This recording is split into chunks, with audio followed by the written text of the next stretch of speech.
The Project Gutenberg ebook of the Scarlet Plague. This ebook is for the use of anyone anywhere in the United States and most other parts of the world at no cost and with almost no restrictions whatsoever. You may copy it, give it away or reuse it under the terms of the Project Gutenberg license included with this ebook or online at www.gutenberg.org. If you are not located in the United States, you will have to check the laws of the country where you are located before using this ebook. Title: The Scarlet Plague. Author: Jack London. Illustrator: Gordon Grant. Release date: June 29, 2007. Ebook number 21970.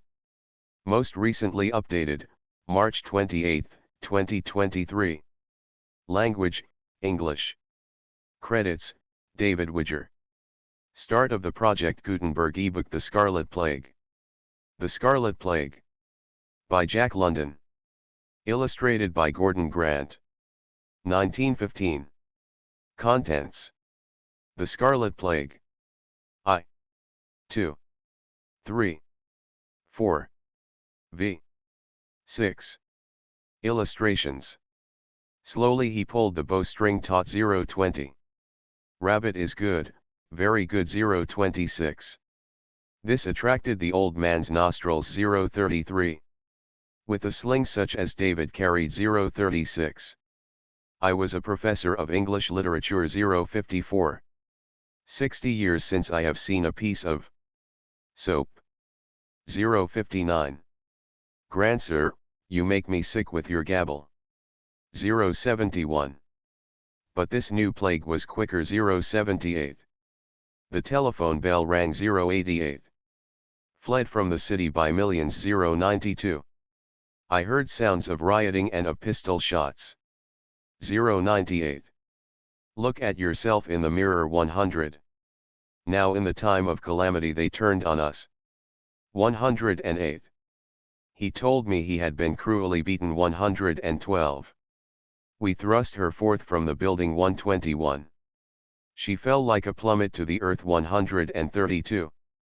With my horse and dogs and pony, I set out. 144. Everybody called him chauffeur 149. Vesta the one woman 150. There she was, boiling fish chowder 153. And her the chauffeur beat and made his slave. 158. Found evidences of a recently occupied camp. 169. I have stored many books in a cave 179. The Scarlet Plague. I. The way led along upon what had once been the embankment of a railroad. But no train had run upon it for many years. The forest on either side swelled up the slopes of the embankment and crested across it in a green wave of trees and bushes. The trail was as narrow as a man's body, and was no more than a wild animal runway. Occasionally, a piece of rusty iron, showing through the forest mold, advertised that the rail and the ties still remained. In one place, a 10-inch tree, bursting through at a connection, had lifted the end of a rail clearly into view. The tie had evidently followed the rail, held to it by the spike long enough for its bed to be filled with gravel and rotten leaves, so that now the crumbling, rotten timber thrust itself up at a curious slant. Old as the road was, it was manifest that it had been of the monorail type. An old man and a boy traveled along this runway.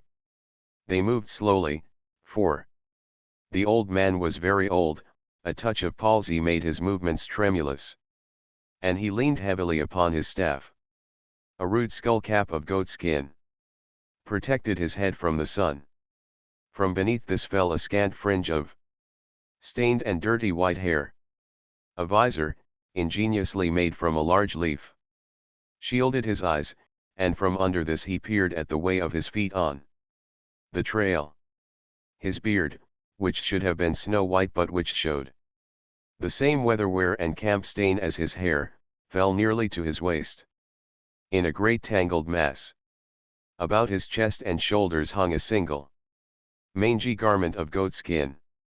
His arms and legs, withered and skinny, betokened extreme age, as well as did their sunburn and scars and scratches betoken long years of exposure to the elements. The boy, who led the way, checking the eagerness of his muscles to the slow progress of the elder, likewise wore a single garment, a ragged-edged piece of bare skin, with a hole in the middle through which he had thrust his head. He could not have been more than 12 years old. Tucked coquettishly over one ear was the freshly severed tail of a pig. In one hand he carried a medium-sized bow and an arrow. On his back was a quiver full of arrows. From a sheath hanging about his neck on a thong, projected the battered handle of a hunting knife. He was as brown as a berry, and walked softly, with almost a cat-like tread. In marked contrast with his sunburned skin were his eyes, blue, deep blue, but keen and sharp as a pair of gimlets. They seemed to bore into aft about him in a way that was habitual. As he went along he smelled things, as well, his distended, quivering nostrils carrying to his brain an endless series of messages from the outside world. Also, his hearing was acute, and had been so trained that it operated automatically. Without conscious effort, he heard all the slight sounds in the apparent quiet herd, and differentiated, and classified these sounds whether they were of the wind rustling the leaves, of the humming of bees and gnats, of the distant rumble of the sea that drifted to him only in lulls, or of the gopher, just under his foot, shoving a pouchful of earth into the entrance of his hole. Suddenly he became alertly tense. Sound, sight, and odor had given him a simultaneous warning. His hand went back to the old man, touching him, and the pair stood still. Ahead, at one side of the top of the embankment, arose a crackling sound, and the boy's gaze was fixed on the tops of the agitated bushes. Then a large bear, a grizzly, crashed into view, and likewise stopped abruptly, at sight of the humans. He did not like them, and growled querulously. Slowly the boy fitted the arrow to the bow, and slowly he pulled the bowstring taut. But he never removed his eyes from the bear. The old man peered from under his green leaf at the danger, and stood as quietly as the boy. For a few seconds this mutual scrutinizing went on. Then, the bear betraying a growing irritability, the boy, with a movement of his head, indicated that the old man must step aside from the trail and go down the embankment. The boy followed, going backward, still holding the bow taut and ready. They waited till a crashing among the bushes from the opposite side of the embankment told them the bear had gone on. The boy grinned as he led back to the trail. "A big un, grandsir," he chuckled. The old man shook his head. "They get thicker every day," he complained in a thin, undependable falsetto. "Who'd have thought I'd live to see the time when a man would be afraid of his life on the way to the Cliff House? When I was a boy, Edwin, men and women and little babies used to come out here from San Francisco by tens of thousands on a nice day. And there weren't any bears then. No, sir. They used to pay money to look at them in cages, they were that rare." "What is money, grandsir?" Before the old man could answer, the boy recollected and triumphantly shoved his hand into a pouch under his bearskin and pulled forth a battered and tarnished silver dollar. The old man's eyes glistened, as he held the coin close to them. "I can't see," he muttered. "You look and see if you can make out the date, Edwin." The boy laughed. "You're a great grandsir," he cried delightedly, "always making believe. Them little marks mean something." The old man manifested an accustomed chagrin as he brought the coin back again close to his own eyes. 2012, he shrilled, and then fell to cackling grotesquely. That was the year Morgan V was appointed President of the United States by the Board of Magnates. It must have been one of the last coins minted, for the Scarlet death came in 2013. Lord, think of it. 60 years ago, and I am the only person alive today that lived in those times. Where did you find it, Edwin? The boy, who had been regarding him with the tolerant curiousness one accords to the prattlings of the feeble-minded, answered promptly. I got it off of Hoo-Hoo. He found it when we was herding goats down near San Jose last spring. Hoo-Hoo said it was money. Ain't you hungry? Grandsir. The ancient caught his staff in a tighter grip and urged along the trail, his old eyes shining greedily. I hope Hairlip S found a crab, or two, he mumbled. They're good eating, crabs, mighty good eating when you've no more teeth and you've got grandsons that love their old grandsire and make a point of catching crabs. For him. When I was a boy. But Edwin, suddenly stopped by what he saw, was drawing the bowstring on a fitted arrow. He had paused on the brink of a crevasse in the embankment. An ancient culvert had here washed out, and the stream, no longer confined, had cut a passage through the fill. On the opposite side, the end of a rail projected and overhung. It showed rustily through the creeping vines which overran it. Beyond, crouching by a bush, a rabbit looked across at him in trembling hesitancy. Fully 50 feet was the distance, but the arrow flashed true, and the transfixed rabbit, crying out in sudden fright and hurt, struggled painfully away into the brush. The boy himself was a flash of brown skin and flying fur as he bounded down the steep wall of the gap and up the other side. His lean muscles were springs of steel that released into graceful and efficient action. 100 feet beyond, in a tangle of bushes, he overtook the wounded creature, knocked its head on a convenient tree trunk, and turned it over to Grandsir to carry. Rabbit is good, very good, the ancient quavered, but when it comes to a toothsome delicacy I prefer crab. When I was a boy. Why do you say so much that ain't got no sense? Edwin impatiently interrupted the other's threatened garrulousness. The boy did not exactly utter these words, but something that remotely resembled them and that was more guttural and explosive and economical of qualifying phrases. His speech showed distant kinship with that of the old man, and the latter's speech was approximately an English that had gone through a bath of corrupt usage. What I want to know, Edwin continued, is why you call crab toothsome delicacy. Crab is crab, ain't it? No one I never heard calls it such. Funny things. The old man sighed but did not answer, and they moved on in silence.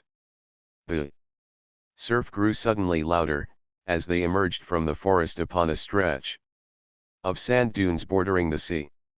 A few goats were browsing among the sandy hillocks, and a skin-clad boy, aided by a wolfish-looking dog that was only faintly reminiscent of a collie, was watching them. Mingled with the roar of the surf was a continuous, deep-throated barking or bellowing, which came from a cluster of jagged rocks 100 yards out from shore. Here huge sea lions hauled themselves up to lie in the sun or battle with one another. In the immediate foreground arose the smoke of a fire, tended by a third savage-looking boy. Crouched near him were several wolfish dogs, similar to the one that guarded the goats. The old man accelerated his pace, sniffing eagerly as he neared the fire. Mussels, he muttered ecstatically. Mussels. And ain't that a crab? Hoo-hoo. Ain't that a crab? My, you boys are good to your old Grandsire. Who was apparently of the same age as Edwin, grinned. All you want, grandsir. I got 4. The old man's palsied eagerness was pitiful. Sitting down in the sand as quickly as his stiff limbs would let him, he poked a large rock mussel from out of the coals. The heat had forced its shells apart, and the meat, salmon-colored, was thoroughly cooked.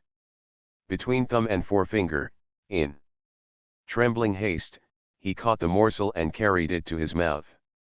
But it was too hot, and the next moment was violently ejected. The old man spluttered with the pain, and tears ran out of his eyes and down his cheeks. The boys were true savages, possessing only the cruel humor of the savage. To them the incident was excruciatingly funny, and they burst into loud laughter. Who danced up and down, while Edwin rolled gleefully on the ground. The boy with the goats came running to join in the fun. Set 'em to cool, Edwin, set 'em to cool, the old man besought, in the midst of his grief, making no attempt to wipe away the tears that still flowed from his eyes. And cool a crab, Edwin, too. You know your grandsire likes crabs. From the coals arose a great sizzling, which proceeded from the many mussels bursting open their shells and exuding their moisture. They were large shellfish, running from 3 to 6 inches in length.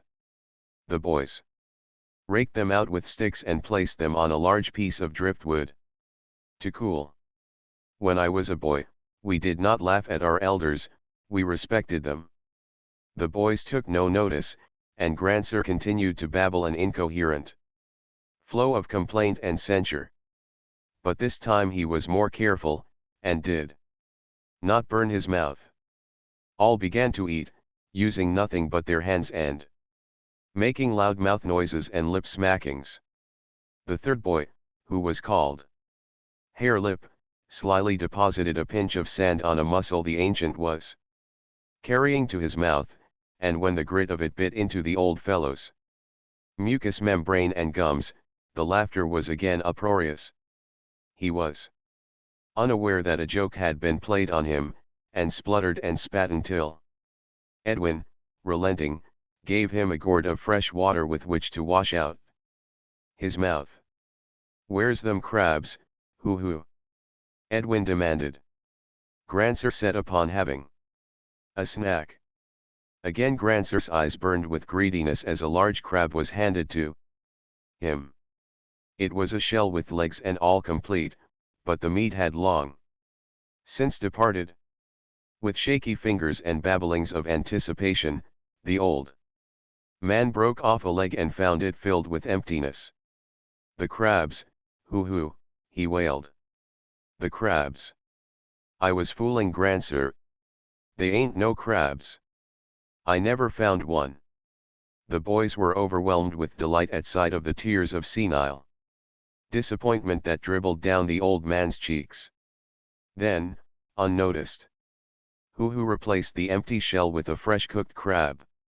Already dismembered, from the cracked legs the white meat sent forth a small cloud of savory steam. This attracted the old man's nostrils, and he looked down in amazement. The change of his mood to one of joy was immediate. He snuffled and muttered and mumbled, making almost a croon of delight, as he began to eat. Of this the boys took little notice, for it was an accustomed spectacle. Nor did they notice his occasional exclamations and utterances of phrases which meant nothing to them, as, for instance, when he smacked his lips and champed his gums while muttering, mayonnaise. Just think mayonnaise. And it's 60 years since the last was ever made. 2 generations and never a smell of it. Why, in those days it was served in every restaurant with crab. When he could eat no more, the old man sighed, wiped his hands on his naked legs, and gazed out over the sea.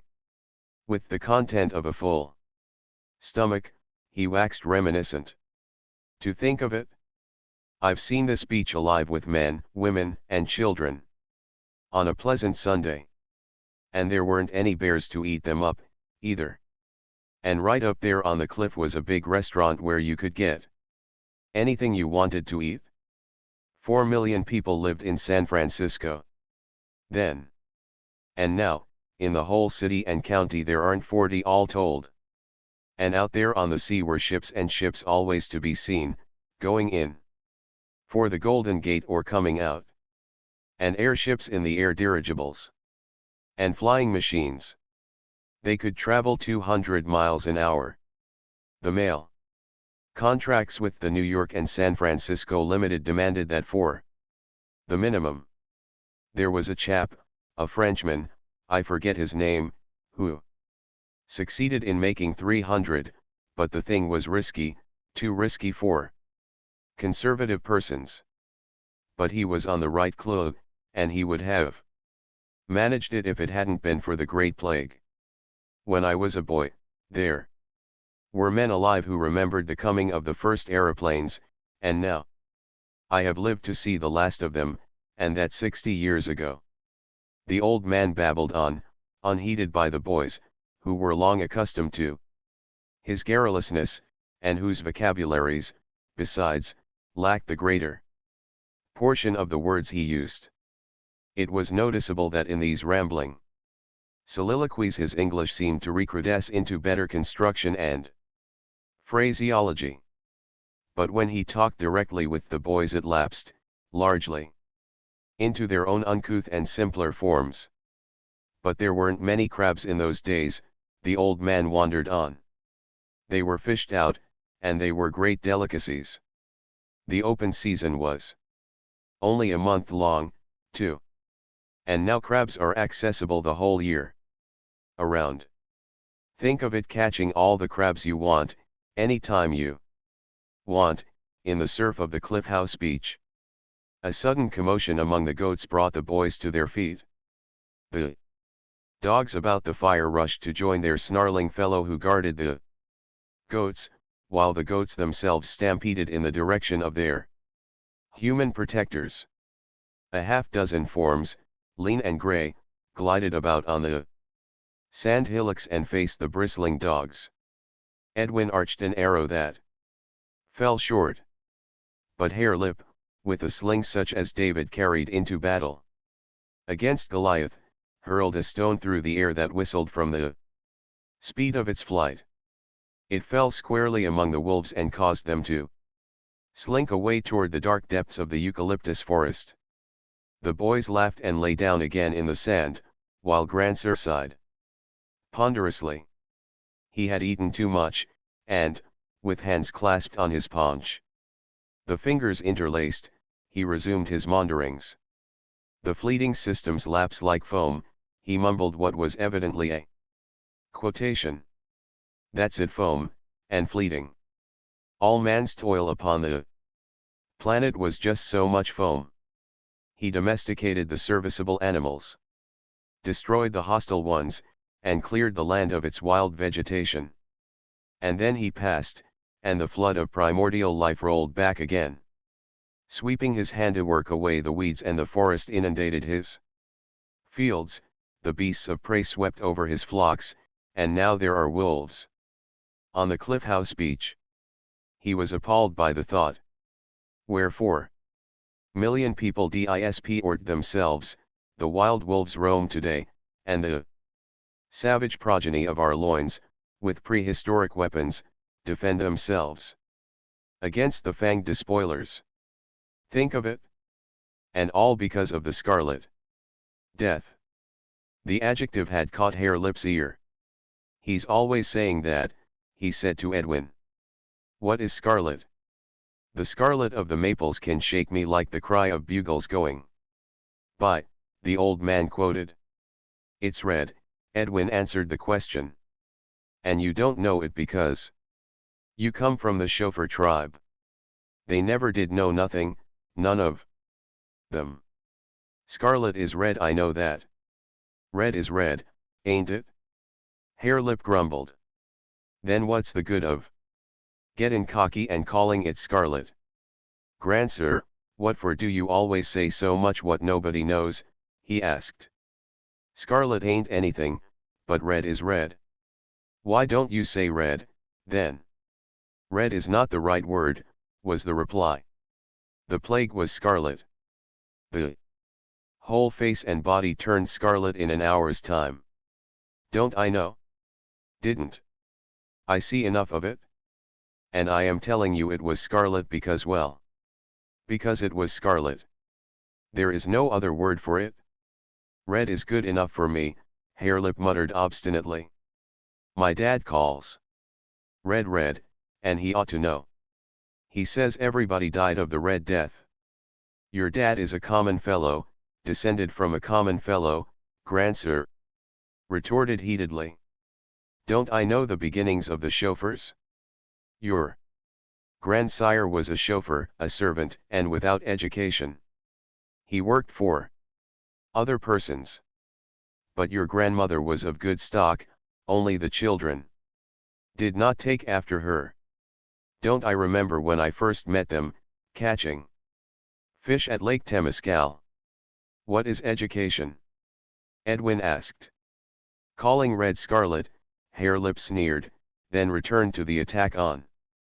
"Grandsir, my dad told me, and he got it from his dad afore he croaked, that your wife was a Santa Rosanne, and that she was sure no account. He said she was a hash slinger before the Red Death, though I don't know what a hash slinger is. You can tell me, Edwin." But Edwin shook his head in token of ignorance. "It is true, she was a waitress," Grandsir acknowledged. "But she was a good woman, and your mother was her daughter. Women were very scarce in the days after the plague. She was the only wife I could find, even if she was a hash slinger, as your father calls it. But it is not nice to talk about our progenitors that way. Dad says that the wife of the first chauffeur was a lady." "What's a lady?" Who demanded. "A lady's a chauffeur squaw," was the quick reply of Harelip.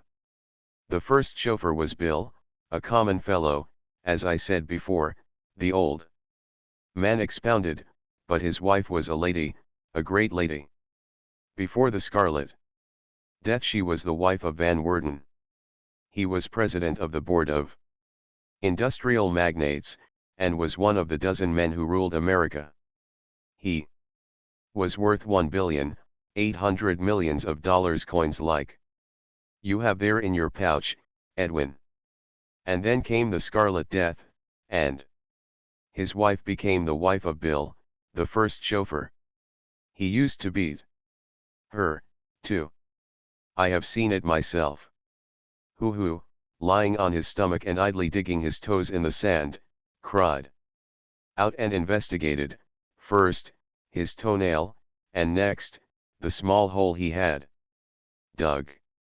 The other two boys joined him, excavating the sand rapidly with their hands till there lay 3 skeletons exposed.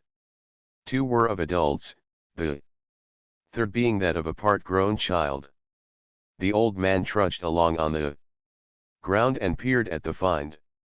"Plague victims," he announced. "That's the way they died everywhere in the last days.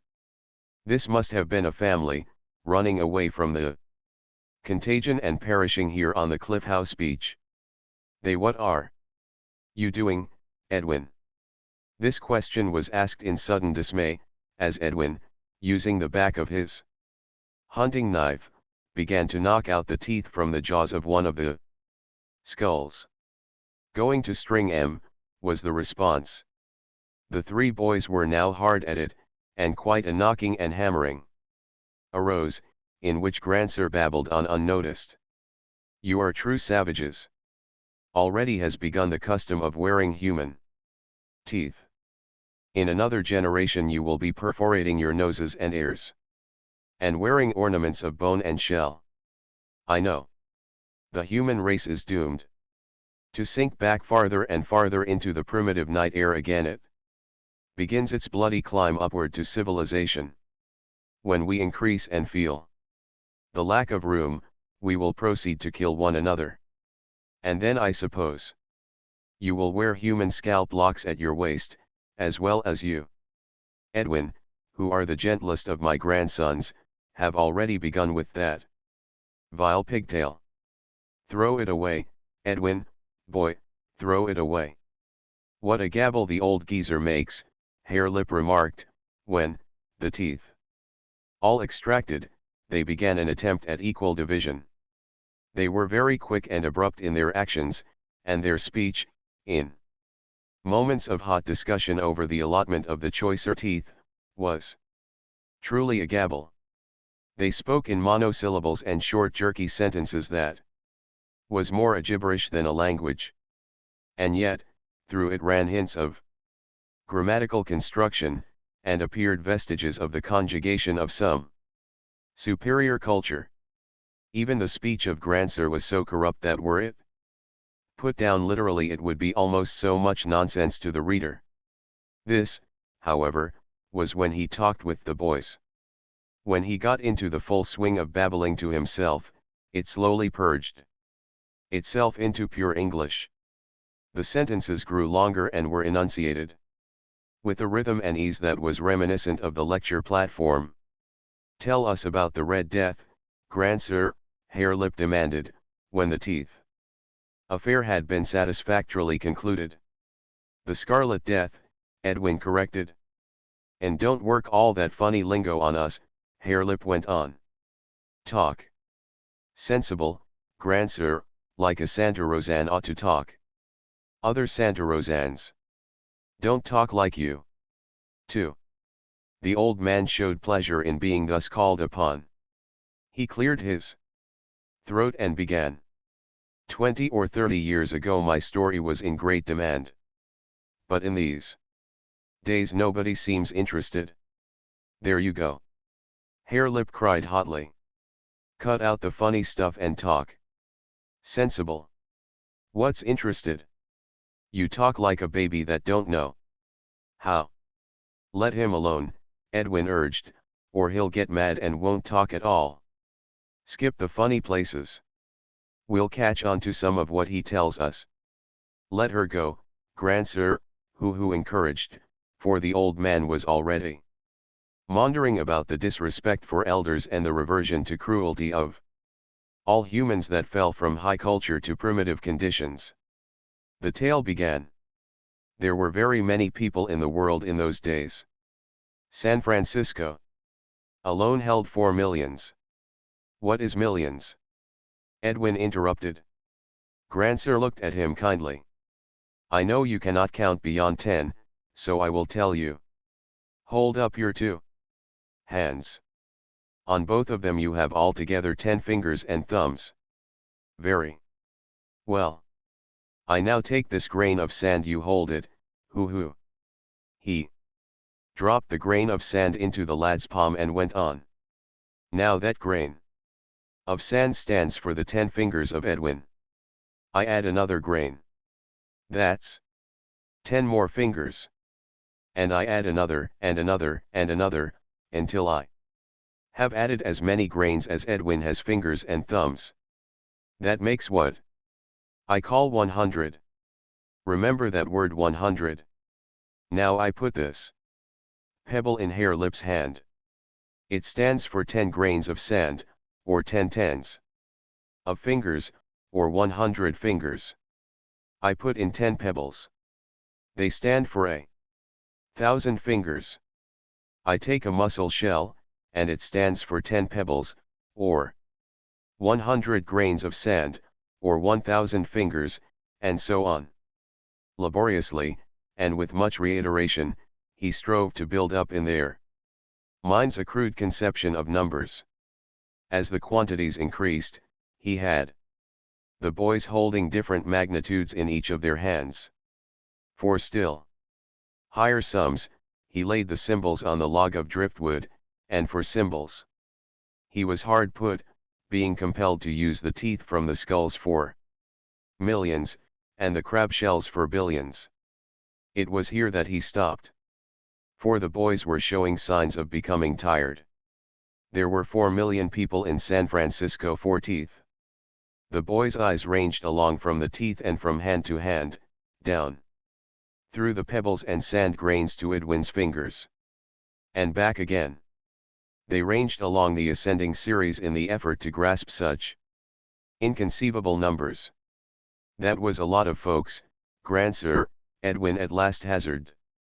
Like sand on the beach here, like sand on the beach, each grain of sand a man, or woman, or child.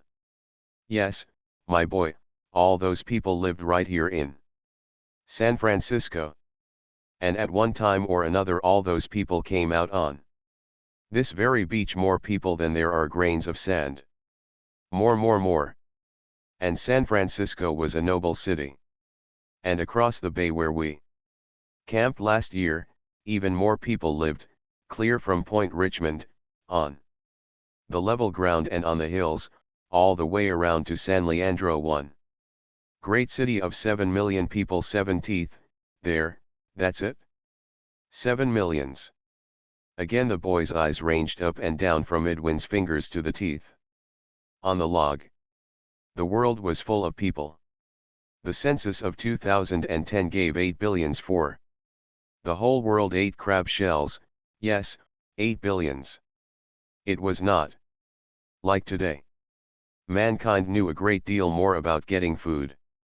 And the more food there was, the more people there were. In the year 1800, there were 170 millions in Europe alone. 100 years later a grain of sand, 100 years later, at 1900, there were 500 millions in Europe. 5 grains of sand, and this one tooth. This shows how easy was the getting of food, and how men increased. And in the year 2000 there were 1,500 millions in Europe. And it was the same all over the rest of the world. 8 crab shells there, yes, 8 billion people were alive on the earth when the Scarlet Death began. I was a young man when the plague came, 27 years old, and I lived on the other side of San Francisco Bay, in Berkeley. You remember those great stone houses, Edwin, when we came down the hills from Contra Costa? That was where I lived, in those stone houses. I was a professor of English literature. Much of this was over the heads of the boys, but they strove to comprehend dimly this tale of the past. What was them stone houses for? Hare Lip queried. You remember when your dad taught you to swim? The boy nodded. Well, in the University of California, that is the name we had for the houses. We taught young men and women how to think, just as I have taught you now, by sand and pebbles and shells, to know how many people lived in those days. There was very much to teach. The young men and women we taught were called students. We had large rooms in which we taught. I talked to them, 40 or 50 at a time, just as I am talking to you now. I told them about the books other men had written before their time, and even sometimes in their time. Was that all you did, just talk? Who demanded? Who hunted your meat for you, and milked the goats, and caught the fish? A sensible question, a sensible question. As I have told you, in those days food getting was easy. We were very wise. A few men got the food for many men. The other men did other things. As you say, I talked. I talked all the time, and for this food was given me much food, fine food, beautiful food, food that I have not tasted in 60 years and shall never taste again. I sometimes think the most wonderful achievement of our tremendous civilization was food, its inconceivable abundance, its infinite variety, its marvelous delicacy. Oh my grandsons, life was life. In those days, when we had such wonderful things to eat. This was beyond the boys, and they let it slip by, words and thoughts, as a mere senile wandering in the narrative. Our food-getters were called freemen.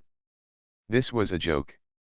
We of the ruling classes owned all the land, all the machines, everything. These food-getters were our slaves. We took almost all the food they got, and left them a little so that they might eat, and work, and get us more food. I'd have gone into the forest and got food for myself, Harelip announced, and if any man tried to take it away from me, I'd have killed him. The old man laughed. Did I not tell you that we of the ruling class owned all the land, all the forest, everything? Any food-getter who would not get food for us, him we punished or compelled to starve to death. And very few did that. They preferred to get food for us, and make clothes for us, and prepare and administer to us 1,000 a mussel shell, who 1,000 satisfactions and delights. And I was Professor Smith in those days, Professor James Howard Smith. And my lecture courses were very popular, that is, very many of the young men and women liked to hear me talk about the books other men had written. And I was very happy, and I had beautiful things to eat. And my hands were soft, because I did no work with them, and my body was clean all over, and dressed in the softest garments. He surveyed his mangy goat skin with disgust. We did not wear such things in those days. Even the slaves had better garments. And we were most clean. We washed our faces and hands often. Every day. You boys never wash unless you fall into the water or go swimming. Neither do you, Granzer, who retorted. I know, I am a filthy old man, but times have changed. Nobody washes these days, there are no conveniences. It is 60 years since I have seen a piece of soap. You do not know what soap is, and I shall not tell you, for I am telling the story of the Scarlet Death. You know what sickness is. We called it a disease. Very many of the diseases came from what we call germs. Remember that word, germs. A germ is a very small thing. It is like a wood tick, such as you find on the dogs in the spring of the year when they run in the forest. Only the germ is very small. It is so small that you cannot see it. Who began to laugh. You're a queer un, Grandsir, talking about things you can't see. If you can't see 'em, how do you know they are? That's what I want to know. How do you know anything you can't see? A good question, a very good question, hoo. But we did see some of them. We had what we called microscopes and ultramicroscopes, and we put them to our eyes and looked through them, so that we saw things larger than they really were, and many things we could not see without the microscopes at all. Our best ultramicroscopes could make a germ look 40,000 times larger. A mussel shell is 1,000 fingers like Edwin's. Take 40 mussel shells, and by as many times larger was the germ when we looked at it through a microscope. And after that, we had other ways, by using what we called moving pictures, of making the 40,000 times germ many thousand times larger still. And thus we saw all these things which our eyes of themselves could not see. Take a grain of sand. Break it into 10 pieces. Take one piece and break it into 10. Break one of those pieces into 10, and one of those into 10, and one of those into 10, and one of those into 10, and do it all day, and maybe, by sunset, you will have a piece as small as one of the germs. The boys were openly incredulous. Harelip sniffed and sneered and Hoo snickered, until Edwin nudged them to be silent. The wood tick sucks the blood of the dog, but the germ, being so very Small, goes right into the blood of the body, and there it has many children. In those days there would be as many as a billion a crab shell, please, as many as that crab shell in one man's body. We call germs microorganisms. When a few million, or a billion, of them were in a man, in all the blood of a man, he was sick. These germs were a disease. There were many different kinds of them, more different kinds than there are grains of sand on this beach. We knew only a few of the kinds. The microorganic world was an invisible world, a world we could not see, and we knew very little about it. Yet we did know something. There was the Bacillus anthracis, there was the Micrococcus. There was the Bacterium termo, and the Bacterium lactis, that's what turns the goat milk sour even to this day, hare lip, and there were schizomycetes without end. And there were many others. Here the old man launched into a disquisition on germs and their natures, using words and phrases of such extraordinary length and meaninglessness that the boys grinned at one another and looked out over the deserted ocean till they forgot the old man was babbling on. But the Scarlet Death, Grandsir, Edwin at last suggested. Grandsir recollected himself, and with a start tore himself away from the rostrum of the lecture hall, where, to another world audience, he had been expounding the latest theory, 60 years gone, of germs and germ diseases. Yes, yes, Edwin, I had forgotten. Sometimes the memory of the past is very strong upon me, and I forget that I am a dirty old man, clad in goatskin, wandering with my savage grandsons who are goatherds in the primeval wilderness. The fleeting systems lapse like foam, and so lapsed our glorious, colossal civilization. I am Grandsir, a tired old man. I belong to the tribe of Santa Rosans. I married into that tribe. My sons and daughters married into the chauffeurs, the Sacramentos, and the Palo Altos. You, hare lip, are of the chauffeurs. You, Edwin, are of the Sacramentos. And you, hoo, are of the Palo Altos. Your tribe takes its name from a town that was near the seat of another great institution of learning. It was called Stanford University. Yes, I remember now. It is perfectly clear. I was telling you of the Scarlet Death. Where was I in my story? You was telling about germs, the things you can't see but which make men sick, Edwin prompted. Yes, that's where I was. A man did not notice at first when only a few of these germs got into his body. But each germ broke in half and became two germs, and they kept doing this very rapidly so that in a short time there were many millions of them in the body. Then the man was sick. He had a disease, and the disease was named after the kind of a germ that was in him. It might be measles, it might be influenza, it might be yellow fever. It might be any of thousands and thousands of kinds of diseases. Now this is the strange thing about these germs. There were always new ones coming to live in men's bodies. Long and long and long ago, when there were only a few men in the world, there were few diseases. But as men increased and lived closely together in great cities and civilizations, new diseases arose, new kinds of germs entered their bodies. Thus were countless millions and billions of human beings killed. And the more thickly men packed together, the more terrible were the new diseases that came to be. Long before my time, in the Middle Ages, there was the Black Plague that swept across Europe. It swept across Europe many times.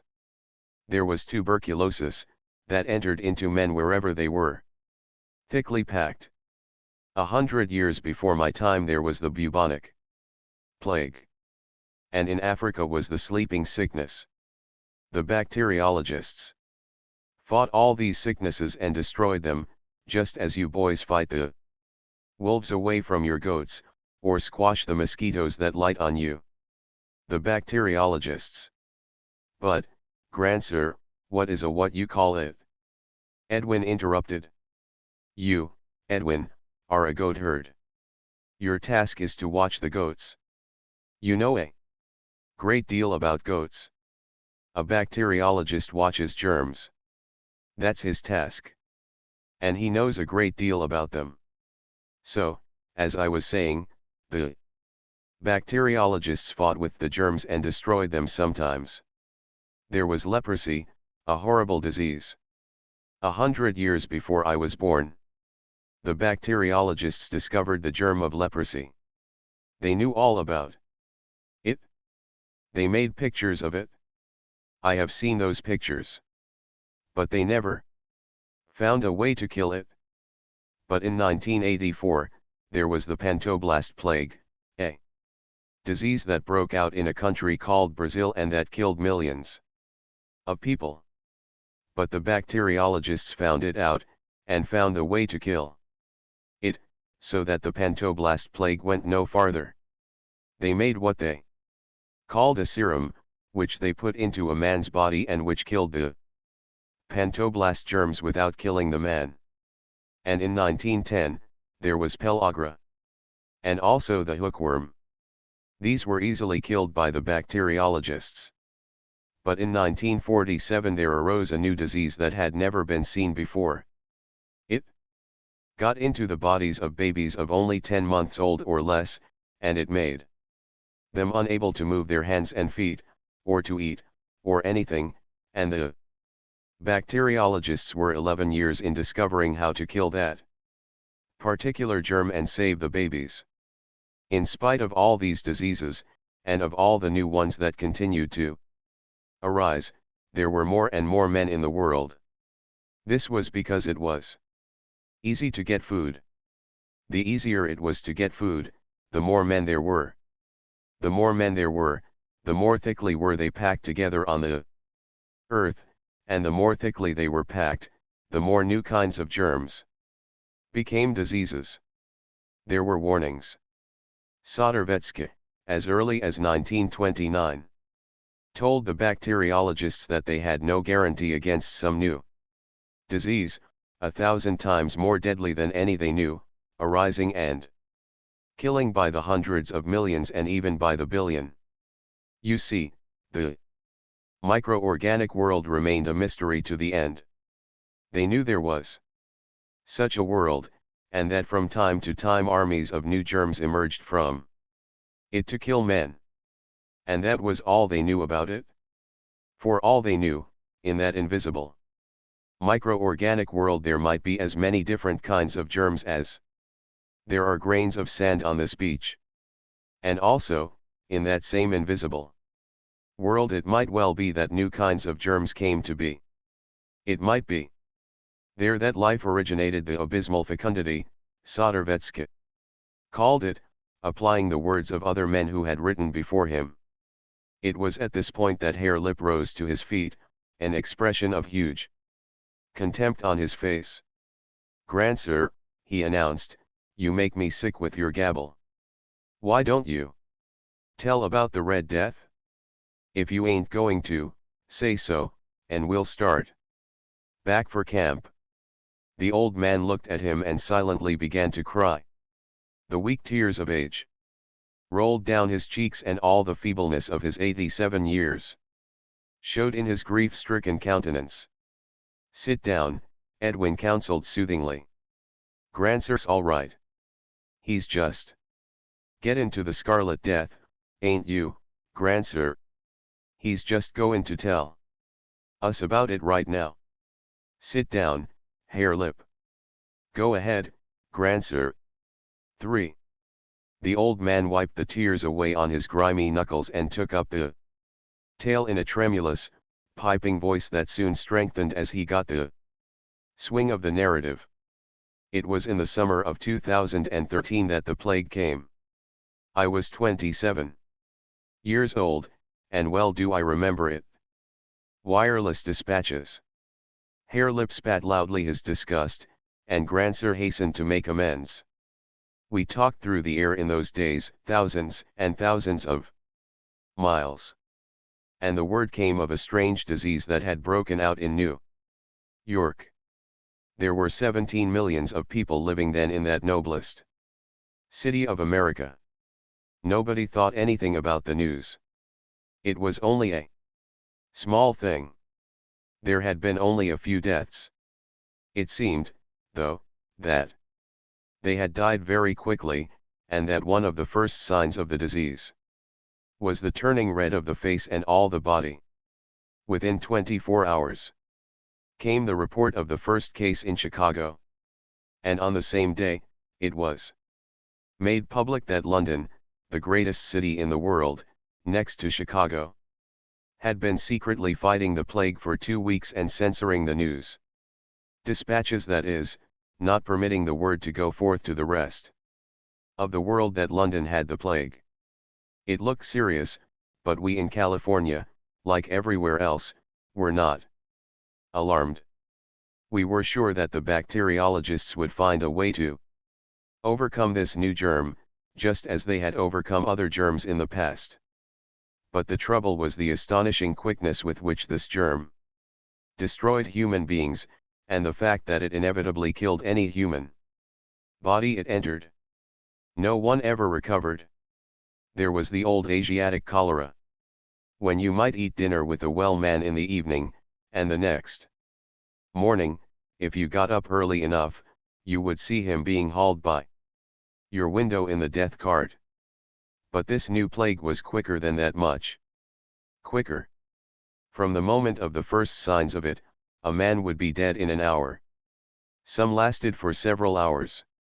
Many died within 10 or 15 minutes of the appearance of the first signs. The heart began to beat faster and the heat of the body to increase. Then came the scarlet rash, spreading like wildfire over the face and body. Most persons never noticed the increase in heat and heartbeat, and the first they knew was when the scarlet rash came out. Usually, they had convulsions at the time of the appearance of the rash. But these convulsions did not last long and were not very severe. If one lived through them, he became perfectly quiet, and only did he feel a numbness swiftly creeping up his body from the feet. The heels became numb first, then the legs, and hips, and when the numbness reached as high as his heart, he died. They did not rave or sleep. Their minds always remained cool and calm up to the moment their heart numbed and stopped. And another strange thing was the rapidity of decomposition. No sooner was a person dead than the body seemed to fall to pieces, to fly apart, to melt away, even as you looked at it. That was one of the reasons the plague spread so rapidly. All the billions of germs in a corpse were so immediately released. And it was because of all this that the bacteriologists had so little chance in fighting the germs. They were killed in their laboratories even as they studied the germ of the Scarlet Death. They were heroes. As fast as they perished, others stepped forth and took their places. It was in London that they first isolated it. The news was telegraphed everywhere. Trask was the name of the man who succeeded in this, but within 30 hours he was dead. Then came the struggle in all the laboratories to find something that would kill the plague germs. All drugs failed. You see, the problem was to get a drug, or serum, that would kill the germs in the body. And not kill the body. They tried to fight it with other germs, to put into the body of a sick man germs that were the enemies of the plague. Germs. And you can't see these germ things, Grancer, Harelip objected, and here you gabble, gabble, gabble about them as if they was anything, when they're nothing at all. Anything you can't see, ain't, that's what Fighting things that ain't with things that ain't. They must have been all fools in them days. That's why they croaked. I ain't goin' to believe in such rot, I tell you that. Grandsir promptly began to weep, while Edwin hotly took up his defense. Look here, Harelip, you believe in lots of things you can't see. Harelip shook his head. You believe in dead men walking about. You never seen one dead man walk about. I tell you I seen 'em, last winter, when I was wolf hunting with Dad. Well, you always spit when you cross running water, Edwin challenged. That's to keep off bad luck, was Harelip's defense. You believe in bad luck? Sure. And you ain't never seen bad luck, Edwin concluded triumphantly. You're just as bad as Grandsir and his germs. You believe in what you don't see. Go on, Grandsir. Harelip, crushed by this metaphysical defeat, remained silent, and the old man went on. Often and often, though this narrative must not be clogged by the details, was Grandsir's tale interrupted while the boys squabbled among themselves. Also, among themselves they kept up a constant, low-voiced exchange of explanation and conjecture, as they strove to follow the old man into his unknown and vanished world. The Scarlet Death broke out in San Francisco. The first death came on a Monday morning. By Thursday they were dying like flies in Oakland and San Francisco. They died everywhere, in their beds, at their work, walking along the street. It was on Tuesday that I saw my first death, Miss Colbran, one of my students, sitting right there before my eyes, in my lecture room. I noticed her face while I was talking. It had suddenly turned scarlet. I ceased speaking and could only look at her, for the first fear of the plague was already on all of us, and we knew that it had come. The young women screamed and ran out of the room. So did the young men run out, all but two. Miss Colbrand's convulsions were very mild and lasted less than a minute. One of the young men fetched her a glass of water. She drank only a little of it, and cried out, "My feet! All sensation has left them." After a minute she said, "I have no feet. I am unaware that I have any feet. And my knees are cold. I can scarcely feel that I have knees." She lay on the floor, a bundle of notebooks under her head. And we could do nothing. The coldness and the numbness crept up past her hips to her heart, and when it reached her heart she was dead. In 15 minutes, by the clock I timed it, she was dead, there, in my own classroom. Dead. And she was a very beautiful, strong, healthy young woman. And from the first sign of the plague to her death only 15 minutes elapsed. That will show you how swift was the Scarlet Death. Yet in those few minutes I remained with the dying woman in my classroom. The alarm had spread over the university, and the students, by thousands, all of them, had deserted the lecture room and laboratories. When I emerged, on my way to make report to the president of the faculty, I found the university deserted. Across the campus were several stragglers, hurrying for their homes. Two of them were running. President Hogue, I found in his office, all alone, looking very old and very grey, with a multitude of wrinkles in his face that I had never seen before. At the sight of me, he pulled himself to his feet and tottered away to the inner office, banging the door after him and locking it. You see, he knew I had been exposed, and he was afraid. He shouted to me through the door to go away. I shall never forget my feelings as I walked down the silent corridors and out across that deserted campus. I was not afraid. I had been exposed, and I looked upon myself as already dead. It was not that, but a feeling of awful depression that impressed me. Everything had stopped.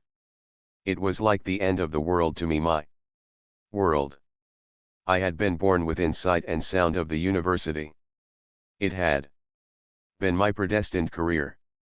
My father had been a professor there before me, and his father before him. For a century and a half had this university, like a splendid machine, been running steadily on. And now, in an instant, it had stopped. It was like seeing the sacred flame die down on some thrice sacred altar. I was shocked, unutterably shocked. When I arrived home, my housekeeper screamed as I entered, and fled away. And when I rang, I found the housemaid had likewise fled. I investigated. In the kitchen I found the cook on the point of departure. But she screamed, too, and in her haste dropped a suitcase of her personal belongings and ran out of the house and across the grounds, still screaming. I can hear her scream to this day. You see, we did not act in this way when ordinary diseases smote us. We were always calm over such things, and sent for the doctors and nurses who knew just what to do. But this was different. It struck so suddenly, and killed so swiftly, and never missed a stroke. When the scarlet rash appeared on a person's face, that person was marked by death. There was never a known case of a recovery. I was alone in my big house. As I have told you often before, in those days we could talk with one another over wires or through the air. The telephone bell rang, and I found my brother talking to me. He told me that he was not coming home for fear of catching the plague from me, and that he had taken our two sisters to stop at Professor Bacon's home. He advised me to remain where I was, and wait to find out whether or not I had caught the plague. To all of this I agreed, staying in my house and for the first time in my life attempting to cook. And the plague did not come out on me. By means of the telephone I could talk with whomsoever I pleased and get the news. Also, there were the newspapers, and I ordered all of them to be thrown up to my door so that I could know what was happening with the rest of the world. New York City and Chicago were in chaos. And what happened with them was happening in all the large cities. A third of the New York police were dead. Their chief was also dead, likewise the mayor. All law and order had ceased. The bodies were lying in the streets unburied. All railroads and vessels carrying food and such things into the great city had ceased. Runnings and mobs of the hungry poor were pillaging the stores and warehouses. Murder and robbery and drunkenness were everywhere. Already, the people had fled from the city by millions, at first the rich, in their private motor cars and dirigibles, and then the great mass of the population, on foot, carrying the plague with them, themselves starving and pillaging the farmers and all the towns and villages on the way. The man who sent this news, the wireless operator, was alone with his instrument on the top of a lofty building. The people remaining in the city, he estimated them at several 100,000, had gone mad from fear and drink, and on all sides of him great fires were raging. He was a hero, that man who stayed by his post, an obscure newspaper man, most likely. For 24 hours, he said, no transatlantic airships had arrived. And no more messages were coming from England. He did state, though, that a message from Berlin, that's in Germany, announced that Hofmeier, a bacteriologist of the Mechnikov school, had discovered the serum for the plague. That was the last word, to this day, that we of America ever received from Europe. If Hofmeier discovered the serum, it was too late, or otherwise, long ere this, explorers from Europe would have come looking for us. We can only conclude that what happened in America happened in Europe, and that, at the best, some several score may have survived the Scarlet Death on that whole continent. For one day longer the dispatches continued to come from New York. Then they, too, ceased. The man who had sent them, perched in his lofty building, had either died of the plague or been consumed in the great conflagrations he had described as raging around him. And what had occurred in New York had been duplicated in all the other cities. It was the same in San Francisco and Oakland and Berkeley. By Thursday the people were dying so rapidly that their corpses could not be handled, and dead bodies lay everywhere. Thursday night the panic outrush for the country began. Imagine, my grandsons, people, thicker than the salmon run. You have seen on the Sacramento River, pouring out of the cities by millions, madly over the country, in vain attempt to escape the ubiquitous death. You see, they carried the germs with them. Even the airships of the rich, fleeing for mountain and desert fastnesses, carried the germs. Hundreds of these airships escaped to Hawaii, and not only did they bring the plague with them, but they found the plague already there before them.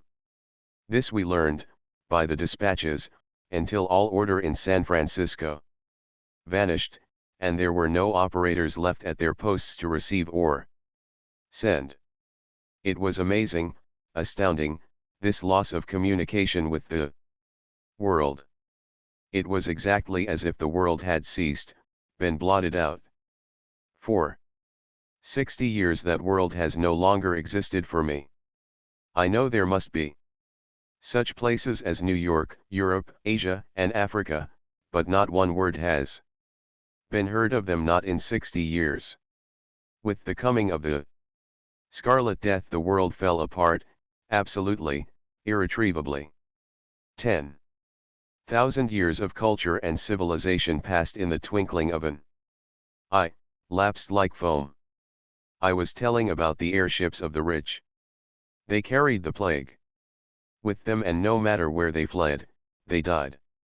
I never encountered but one survivor of any of them, Mungerson. He was afterwards a Santa Roseanne, and he married my eldest daughter. He came into the tribe 8 years after the plague. He was then 19 years old, and he was compelled to wait 12 years more before he could marry. You see, there were no unmarried women, and some of the older daughters of the Santa Roseannes were already bespoken. So he was forced to wait until my Mary had grown to 16 years.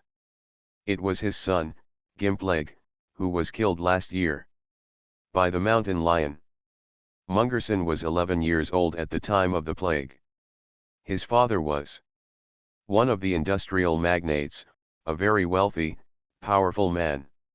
It was on his airship, the Condor, that they were fleeing, with all the family, for the wilds of British Columbia, which is far to the north of here.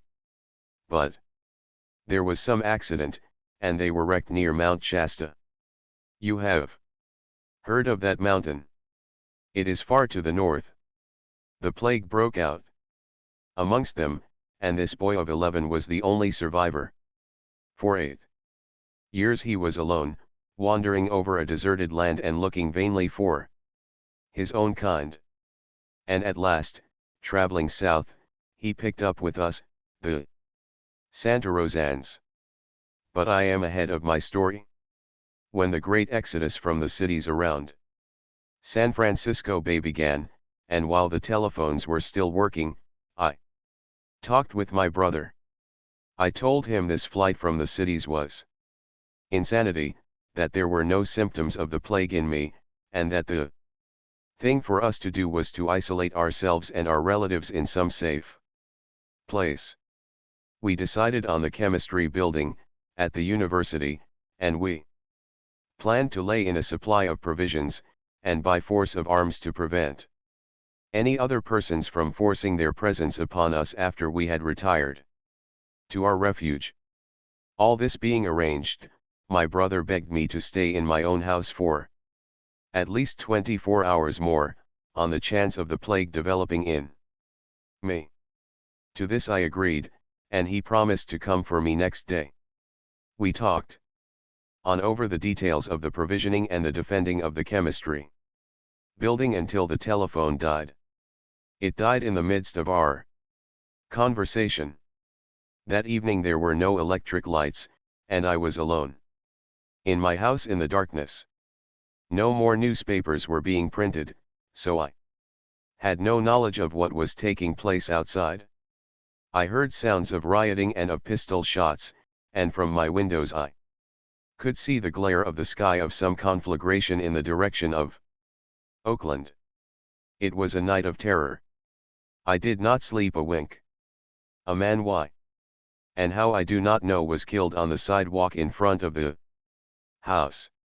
I heard the rapid reports of an automatic pistol, and a few minutes later the wounded wretch crawled up to my door, moaning and crying out for help. Arming myself with 2 automatics, I went to him. By the light of a match I ascertained that while he was dying of the bullet wounds, at the same time the plague was on him. I fled indoors, whence I heard him moan and cry out for half an hour longer. In the morning, my brother came to me. I had gathered into a handbag what things of value I purposed taking, but when I saw his face I knew that he would never accompany me to the chemistry building. The plague was on him. He intended shaking my hand, but I went back hurriedly before him. Look at yourself in the mirror, I commanded. He did so, and at sight of his scarlet face, the color deepening as he looked at it, he sank down nervelessly in a chair. My God, he said. I've got it. Don't come near me. I am a dead man. Then the convulsion seized him. He was 2 hours in dying, and he was conscious to the last, complaining about the coldness and loss of sensation in his feet, his calves, his thighs, until at last it was his heart and he was dead. That was the way the Scarlet Death slew. I caught up my handbag and fled. The sights in the streets were terrible. One stumbled on bodies everywhere. Some were not yet dead. And even as you looked, you saw men sink down with the death fastened upon them. There were numerous fires burning in Berkeley, while Oakland and San Francisco were apparently being swept by vast conflagrations. The smoke of the burning filled the heavens, so that the midday was as a gloomy twilight, and, in the shifts of wind, sometimes the sun shone through dimly, a dull red orb. Truly, my grandsons, it was like the last days of the end of the world. There were numerous stalled motor cars, showing that the gasoline and the engine supplies of the garages had given out. I remember one such car. A man and a woman lay back dead in the seats, and on the pavement near it were 2 more women and a child. Strange and terrible sights there were on every hand.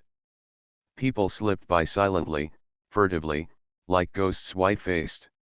Women carrying infants in their arms, fathers leading children by the hand, singly, and in couples, and in families, all fleeing out of the city of death.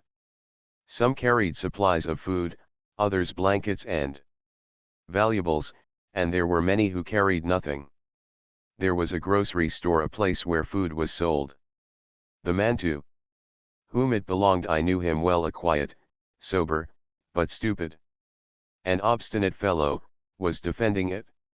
The windows and doors had been broken in, but he, inside, hiding behind a counter, was discharging his pistol at a number of men on the sidewalk who were breaking in. In the entrance were several bodies of men, I decided, whom he had killed earlier in the day. Even as I looked on from a distance, I saw one of the Robbers break the windows of the adjoining store, a place where shoes were sold, and deliberately set fire to it. I did not go to the groceryman's assistance. The time for such acts had already passed. Civilization was crumbling, and it was each for himself. 4. I went away hastily, down a cross street, and at the first corner I saw another tragedy. 2 men of the working class had caught a man and a woman with 2 children, and were robbing them. I knew the man by sight, though I had never been introduced to him. He was a poet whose verses I had long admired. Yet I did not go to his help, for at the moment I came upon the scene there was a pistol shot, and I saw him sinking to the ground. The woman screamed, and she was felled with a fist blow by one of the brutes. I cried out threateningly, whereupon they discharged their pistols at me. And I ran away around the corner. Here I was blocked by an advancing conflagration. The buildings on both sides were burning, and the street was filled with smoke and flame. From somewhere in that murk came a woman's voice calling shrilly for help. But I did not go to her. A man's heart turned to iron amid such scenes, and one heard all too many appeals for help. Returning to the corner, I found the 2 robbers were gone. The poet and his wife lay dead on the pavement. It was a shocking sight. The 2 children had vanished whither I could not tell. And I knew, now, why. It was that the fleeing persons I encountered slipped along so furtively, and with such white faces. In the midst of our civilization, down in our slums and labor ghettos, we had bred a race of barbarians, of savages, and now, in the time of our calamity, they turned upon us like the wild beasts. They were and destroyed us. And they destroyed themselves as well. They inflamed themselves with strong drink and committed 1,000 atrocities, quarreling and killing one another in the general madness. 1 group of workingmen I saw, of the better sort, who had banded together. And, with their women and children in their midst, the sick and aged in litters and being carried, and with a number of horses pulling a truckload of provisions, they were fighting their way out of the city. They made a fine spectacle as they came down the street through the drifting smoke, though they nearly shot me when I first appeared in their path. As they went by, one of their leaders shouted out to me in apologetic explanation. He said they were killing the robbers and looters on sight, and that they had thus banded together as the only means by which to escape the prowlers. It was here that I saw for the first time what I was soon to see so often. One of the marching men had suddenly shown the unmistakable mark of the plague. Immediately those about him drew away, and he, without a remonstrance, stepped out of his place to let them pass on. A woman, most probably his wife, attempted to follow him. She was leading a little boy by the hand. But the husband commanded her sternly to go on, while others laid hands on her and restrained her from following him. This I saw, and I saw the man also, with his scarlet blaze of face, step into a doorway on the opposite side of the street. I heard the report of his pistol, and saw him sink lifeless to the ground. After being turned aside twice again by advancing fires, I succeeded in getting through to the university. On the edge of the campus I came upon a party of university folk who were going in the direction of the chemistry building. They were all family men, and their families were with them, including the nurses and the servants. Professor Badminton greeted me. I had difficulty in recognizing him. Somewhere he had gone through flames, and his beard was singed off. About his head was a bloody bandage, and his clothes were filthy. He told me he had prowlers, and that his brother had been killed the Previous night, in the defense of their dwelling. Midway across the campus, he pointed suddenly to Mrs. Swinton's face. The unmistakable Scarlet was there. Immediately all the other women set up a screaming and began to run away from her. Her 2 children were with a nurse, and these also ran with the women. But her husband, Dr. Swinton, remained with her. "Go on, Smith," he told me. "Keep an eye on the children. As for me, I shall stay with my wife. I know she is as already dead, but I can't leave her. Afterwards, if I escape, I shall come to the chemistry building, and do you watch for me and let me in." I left him bending over his wife and soothing her last moments, while I ran to overtake the party. We were the last to be admitted to the chemistry building. After that, with our automatic rifles we maintained our isolation. By our plans, we had arranged for a company of 60 to be in this refuge. Instead, every one of the number originally planned had added relatives and friends and whole families until there were over 400 souls. But the chemistry building was large, and, standing by itself, was in no danger of being burned by the great fires that raged everywhere in the city. A large quantity of provisions had been gathered, and a food committee took charge of it, issuing rations daily to the various families and groups that arranged themselves into messes. A number of committees were appointed, and we developed a very efficient organization. I was on the Committee of Defense, though for the first day no prowlers came near. We could see them in the distance, however, and by the smoke of their fires, knew that several camps of them were occupying the far edge of the campus. Drunkenness was rife, and often we heard them singing ribald songs or insanely shouting. While the world crashed to ruin about them and all the air was filled with the smoke of its burning, these low creatures gave rein to their bestiality and fought and drank and died. And after all, what did it matter? Everybody died anyway, the good and the bad, the efficients and the weaklings, those that loved to live and those that scorned to live. They passed. Everything passed. When 24 hours had gone by and no signs of the plague were apparent, we congratulated ourselves and set about digging a well. You have seen the great iron pipes which in those days carried water to all the city dwellers. We feared that the fires in the city would burst the pipes and empty the reservoirs. So we tore up the cement floor of the central court of the chemistry building and dug a well. There were many young men, undergraduates, with us, and we worked night and day on the well. And our fears were confirmed. 3 hours before we reached water, the pipes went dry. A second 24 hours passed, and still the plague did not appear among us. We thought we were saved. But we did not know what I afterwards decided to be true, namely, that the period of the incubation of the plague germs in a human's body was a matter of a number of days.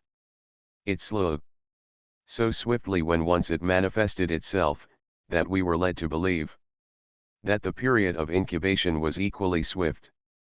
So, when 2 days had left us unscathed, we were elated with the idea that we were free of the contagion.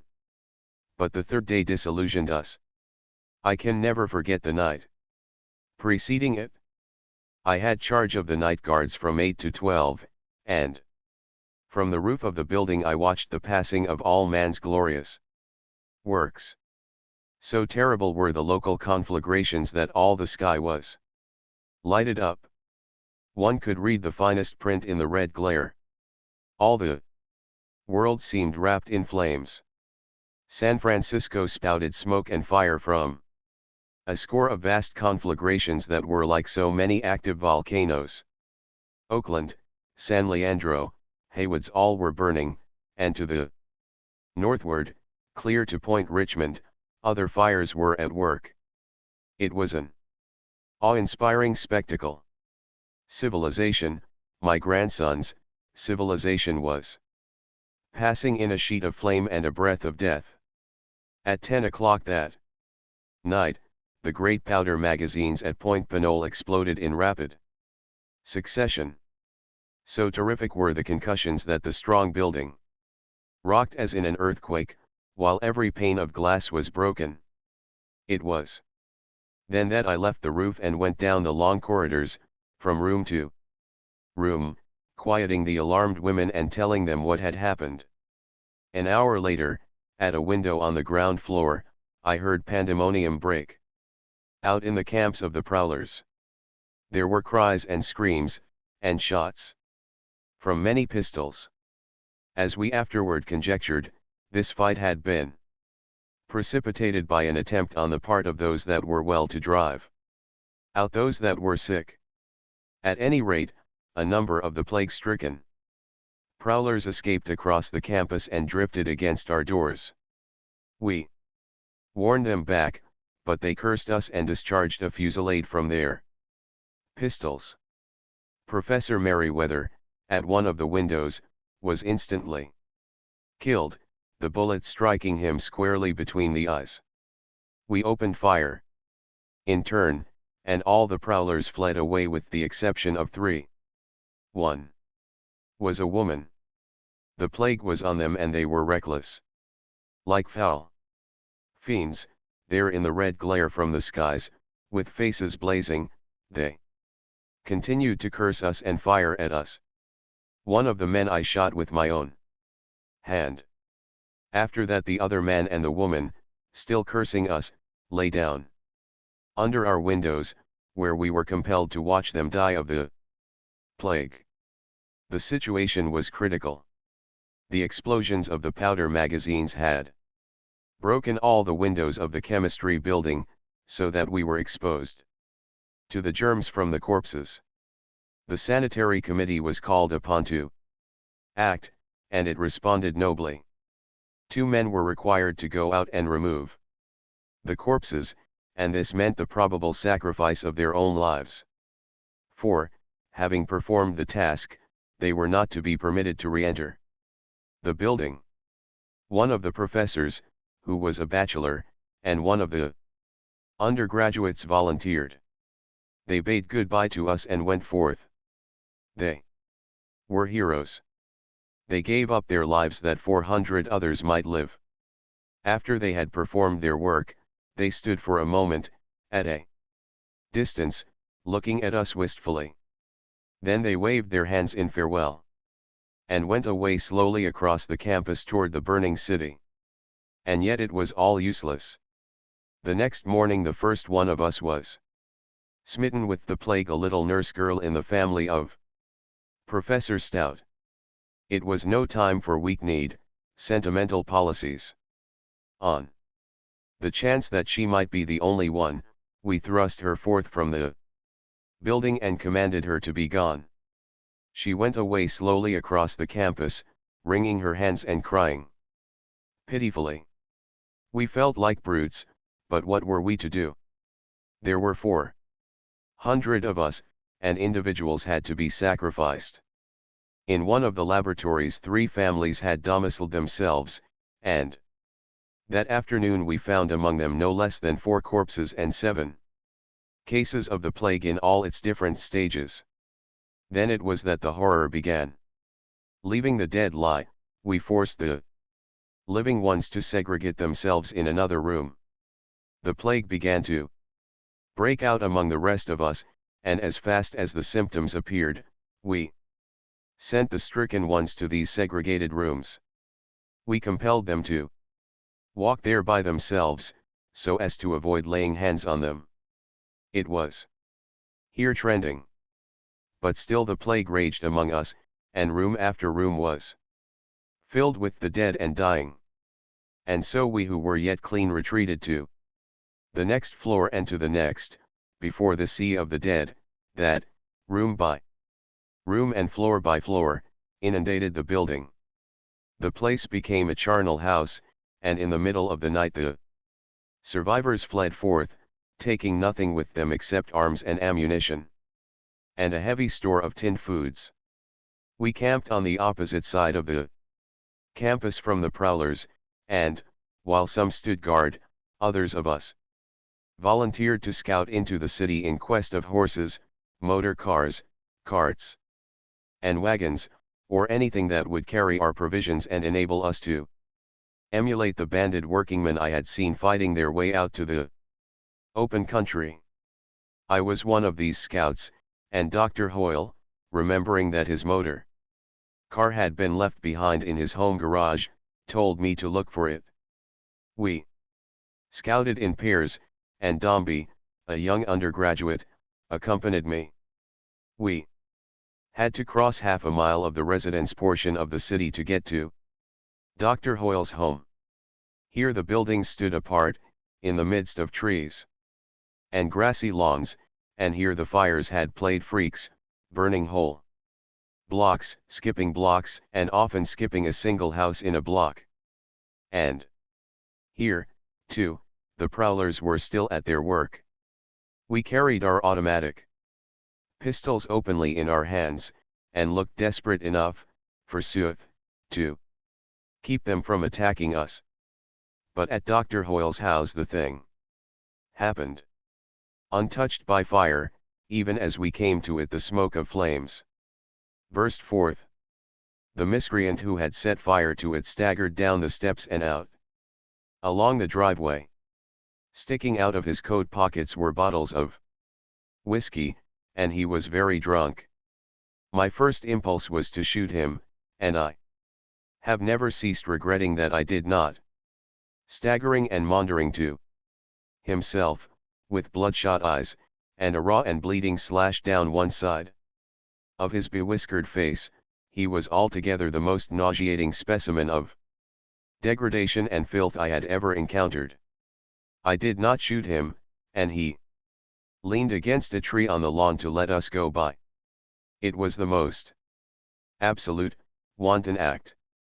Just as we were opposite him, he suddenly drew a pistol and shot Dombey through the head. The next instant I shot him. But it was too late. Dombey expired without a groan, immediately. I doubt if he even knew what had happened to him. Leaving the two corpses, I hurried on past the burning house to the garage, and there found Dr. Hoyle's motor car. The tanks were filled with gasoline, and it was ready for use. And it was in this car that I threaded the streets of the ruined city and came back to the survivors on the campus. The other scouts returned, but none had been so fortunate. Professor Fairmead had found a Shetland pony, but the poor creature, tied in a stable and abandoned for days, was so weak from want of food and water that it could carry no burden at all. Some of the men were for turning it loose, but I insisted that we should lead it along with us, so that, if we got out of food, we would have it to eat. There were 47 of us when we started, many being women and children. The president of the faculty, an old man to begin with, and now hopelessly broken by the awful happenings of the past week, rode in the motor car with several young children and the aged mother of Professor Fairmead. Watherby, a young professor of English, who had a grievous bullet wound in his leg, drove the car. The rest of us walked, Professor Fairmead leading the pony. It was what should have been a bright summer day, but the smoke from the burning world filled the sky, through which the sun shone murkily, a dull and lifeless orb, blood-red and ominous. But we had grown accustomed to that blood-red sun. With the smoke it was different.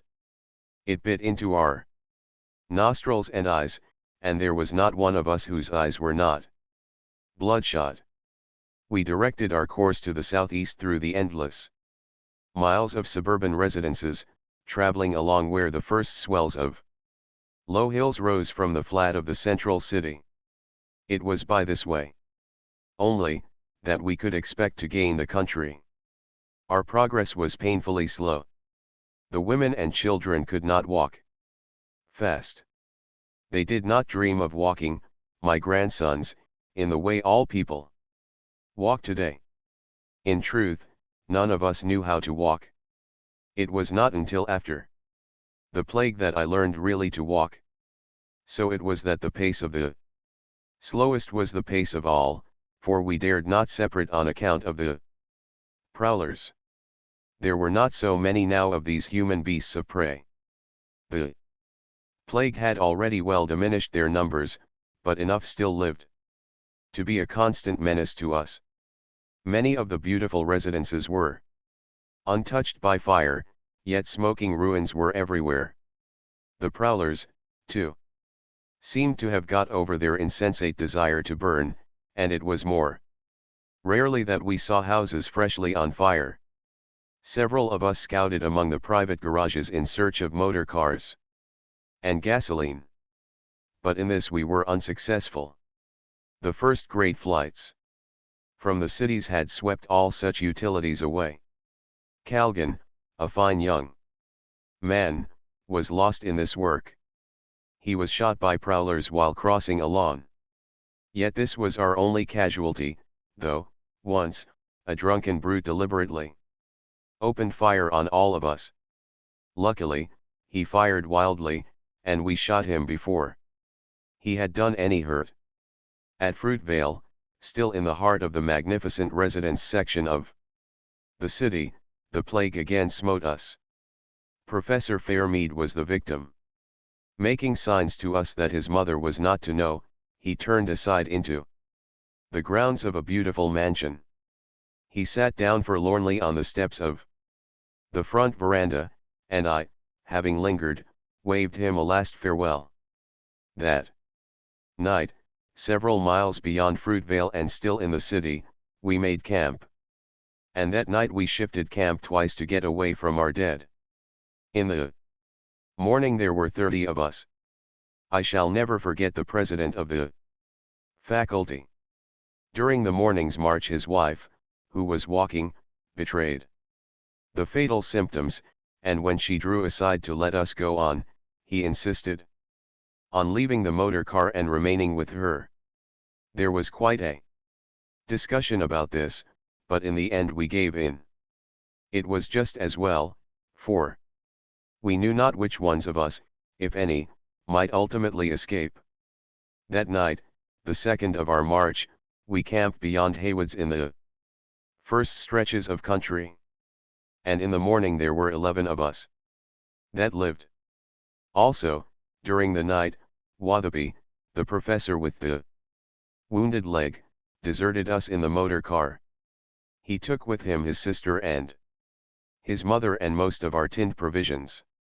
It was that day, in the afternoon, while resting by the wayside, that I saw the last airship I shall ever see. The smoke was much thinner here in the country, and I first sighted the ship drifting and veering helplessly at an elevation of 2,000 feet. What had happened I could not conjecture, but even as we looked we saw her bow dip down lower and lower. Then the bulkheads of the various gas chambers must have burst, for, quite perpendicular, she fell like a plummet to the earth. And from that day to this I have not seen another airship. Often and often, during the next few years, I scanned the sky for them, hoping against hope that somewhere in the world civilization had survived. But it was not to be. What happened with us in California must have happened with everybody everywhere. Another day, and at Niles there were 3 of us. Beyond Niles, in the middle of the highway, we found Watherby. The motor car had broken down. And there, on the rugs which they had spread on the ground, lay the bodies of his sister, his mother, and himself. Wearied by the unusual exercise of continual walking, that night I slept heavily. In the morning I was alone in the world. Canfield and Parsons, my last companions, were dead of the plague. Of the 400 that sought shelter in the chemistry building, and of the 47 that began the march, I alone remained, I and the Shetland pony. Why this should be so there is no explaining. I did not catch the plague, that is all. I was immune. I was merely the one lucky man in a million, just as every survivor was one in a million, or, rather, in several millions, for the proportion was at least that. For 2 days I sheltered in a pleasant grove where there had been no deaths. In those 2 days, while badly depressed and believing that my turn would come at any moment, nevertheless I rested and recuperated. So did the pony. And on the 3rd day, putting what small store of tinned provisions I possessed on the pony's back, I started on across a very lonely land. Not a live man, woman, or child did I encounter, though the dead were everywhere. Food, however, was abundant. The land then was not as it is now. It was all cleared of trees and brush, and it was cultivated. The food for millions of mouths was growing, ripening, and going to waste.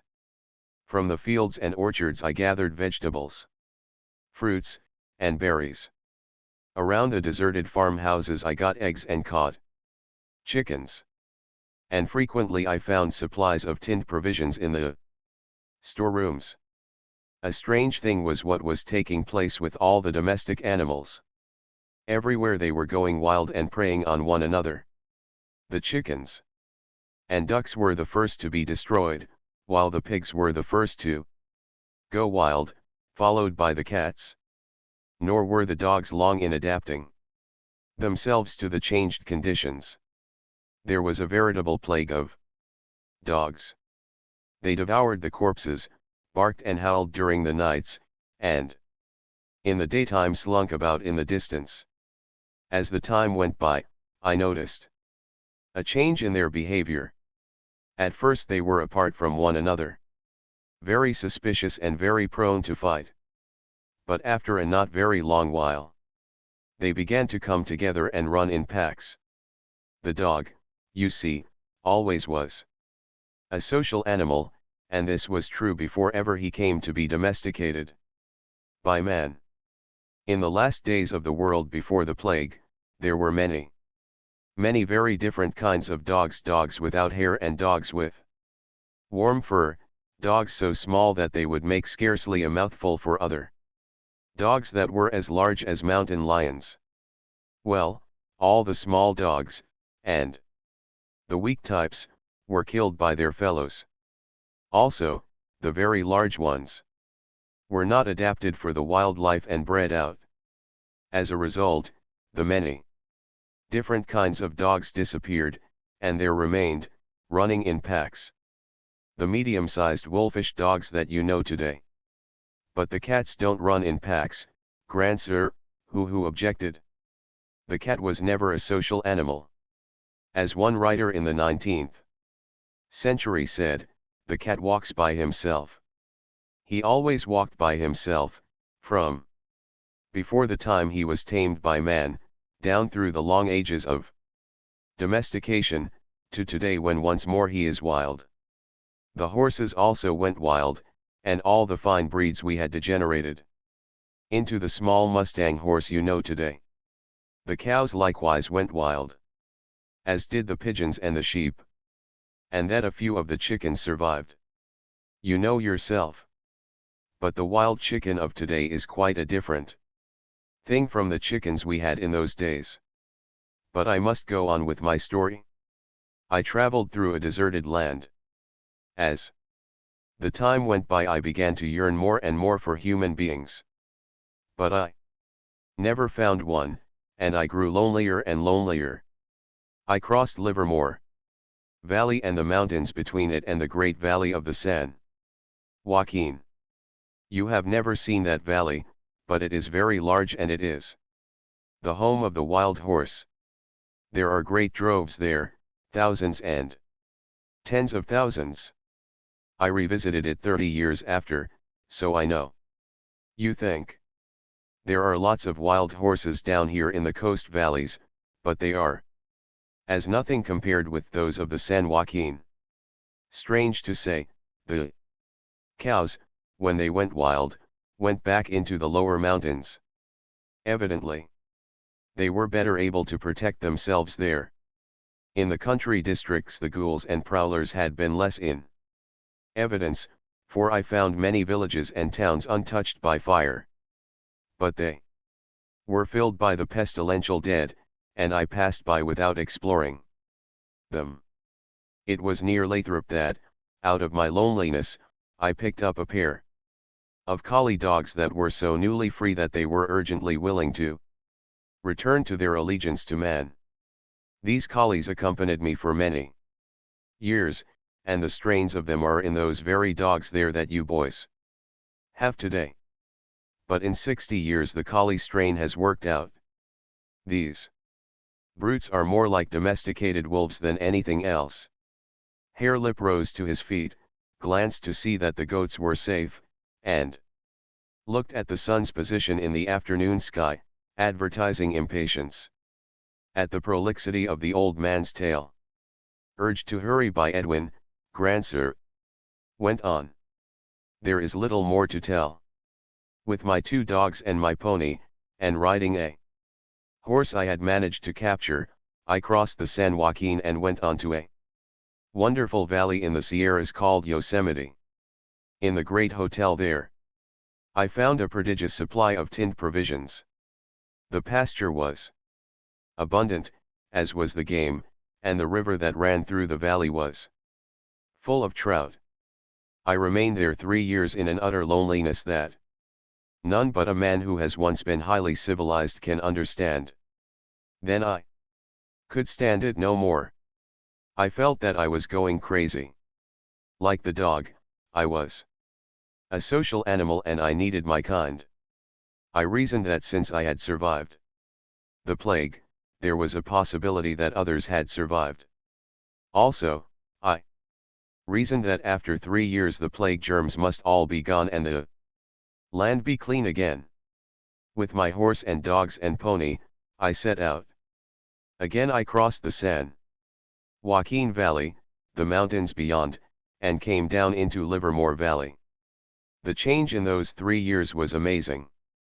All the land had been splendidly tilled, and now I could scarcely recognize it, such was the sea of rank vegetation that had overrun the agricultural handiwork of man.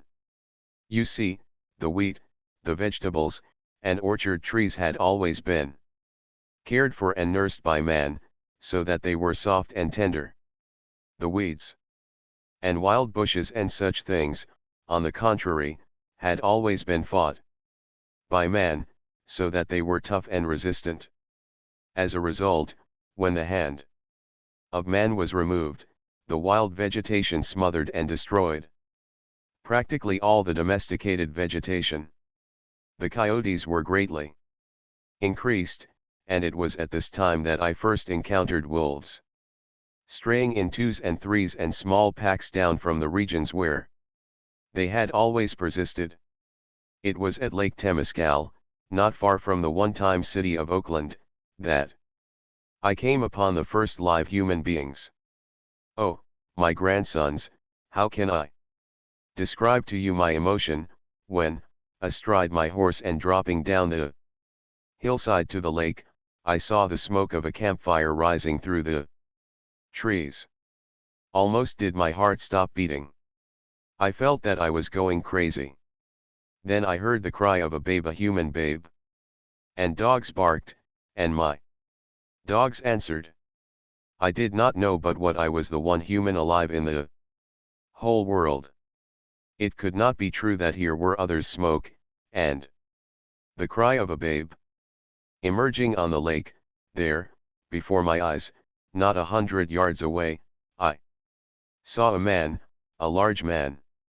He was standing on an outjutting rock and fishing. I was overcome. I stopped my horse. I tried to call out but could not. I waved my hand.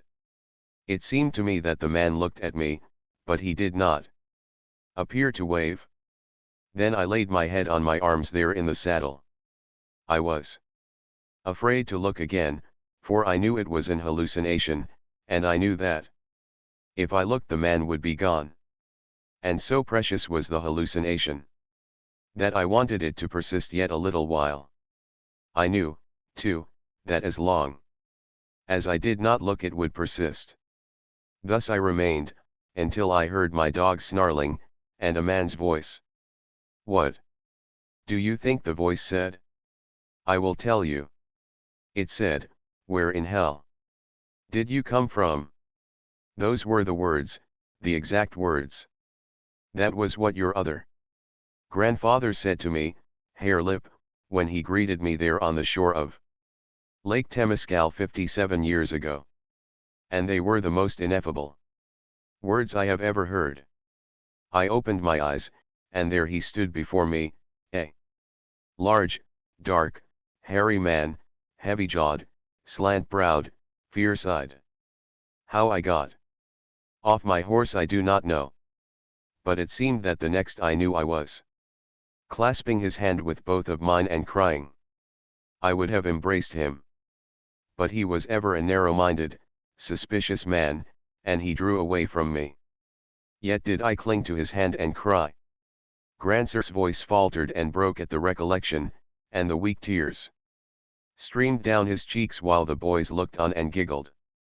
Yet did I cry, he continued, and desire to embrace him, though the chauffeur was a brute, a perfect brute, the most abhorrent man I have ever known.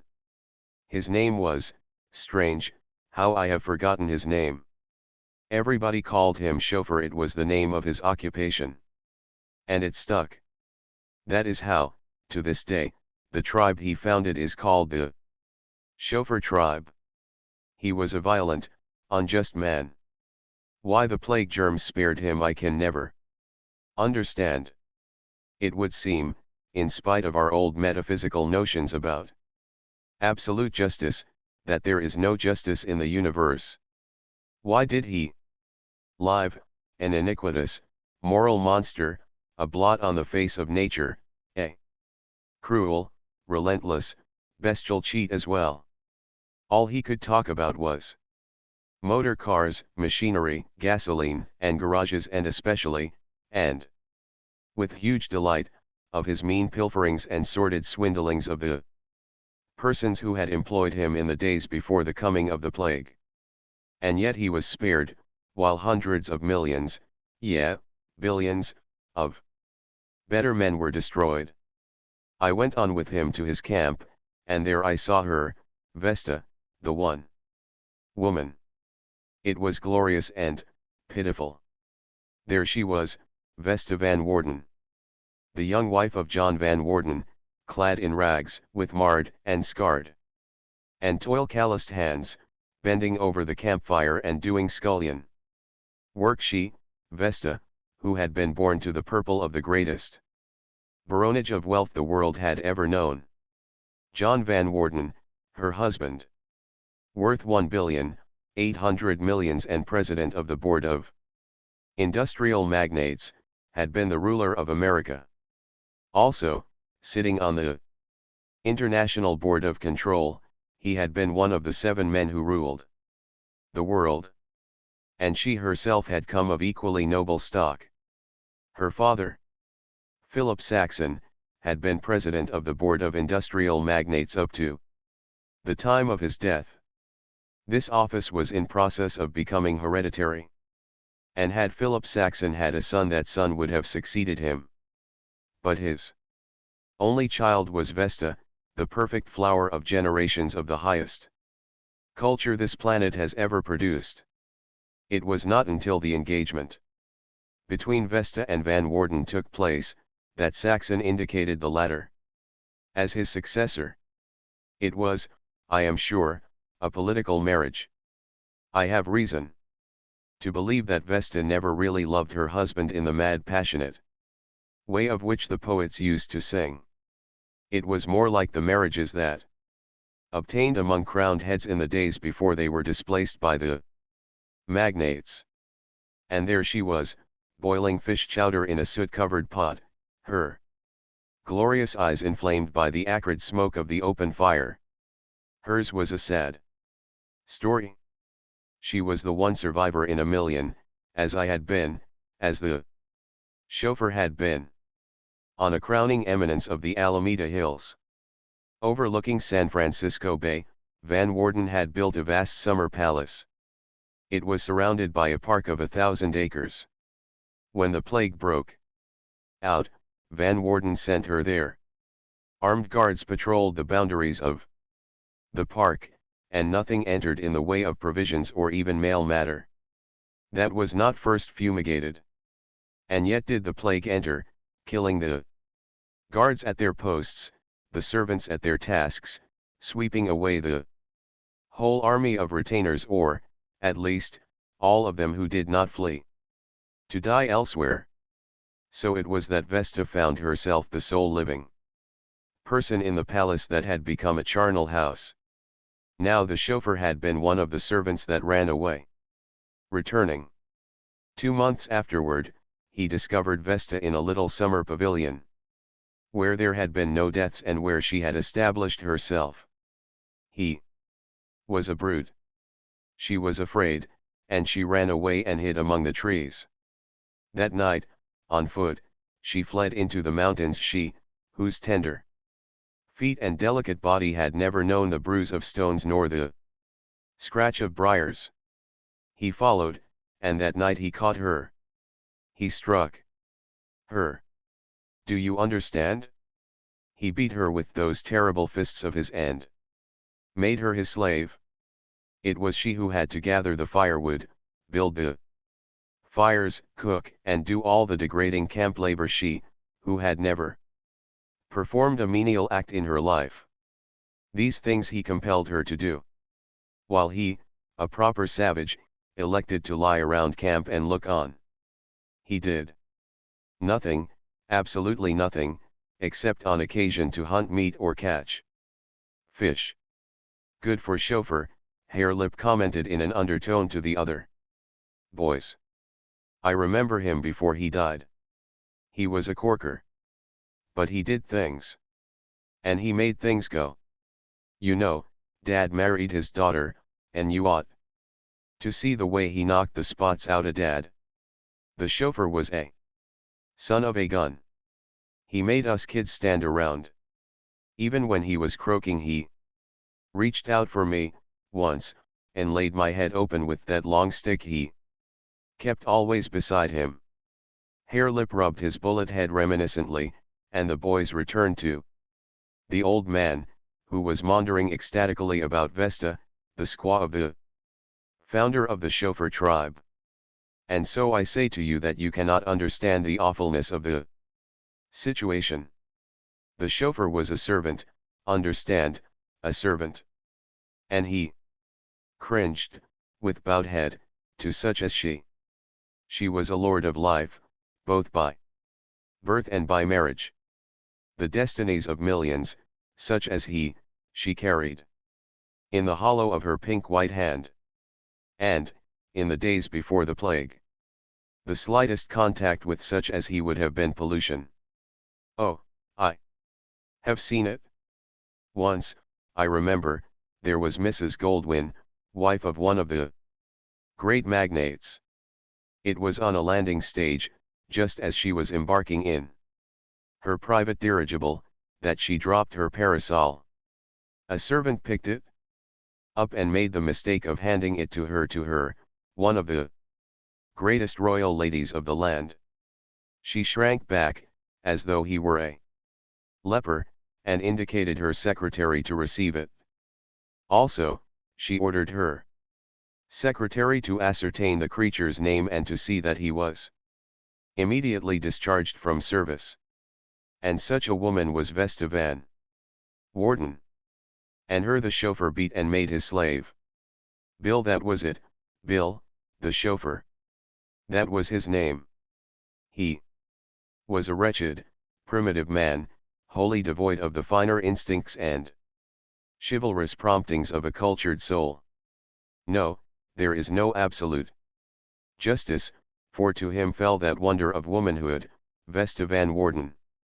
The grievousness of this you will never understand, my grandsons, for you are yourselves primitive little savages, unaware of aught else but savagery.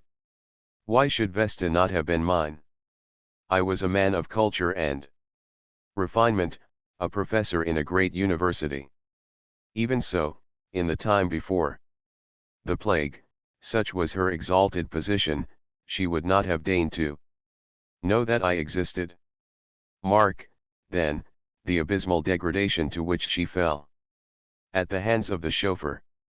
Nothing less than the destruction of all mankind had made it possible that I should know her, look in her eyes, converse with her, touch her hand and love her and know that her feelings toward me were very kindly. I have reason to believe that she, even she, would have loved me, there being no other man in the world except the chauffeur. Why, when it destroyed 8 billions of souls, did not the plague destroy just one more man, and that man the chauffeur? Once, when the chauffeur was away fishing, she begged me to kill him. With tears in her eyes she begged me to kill him. But he was a strong and violent man, and I was afraid. Afterwards, I talked with him. I offered him my horse, my pony, my dogs, all that I possessed, if he would give Vesta to me. And he grinned in my face and shook his head. He was very insulting. He said that in the old days he had been a servant, had been dirt under the feet of men like me and of women like Vesta, and that now he had the greatest lady in the land to be servant to him and cook his food and nurse his brats. You had your day before the plague, he said. But this is my day, and a damned good day it is. I wouldn't trade back to the old times for anything. Such words he spoke, but they are not his words. He was a vulgar, low-minded man, and vile oaths fell continually from his lips. Also, he told me that if he caught me making eyes at his woman he'd wring my neck and give her a beating as well. What was I to do? I was afraid. He was a brute. That first night, when I discovered the camp, Vesta and I had great talk about the things of our vanished world. We talked of art, and books, and poetry, and the chauffeur listened and grinned and sneered.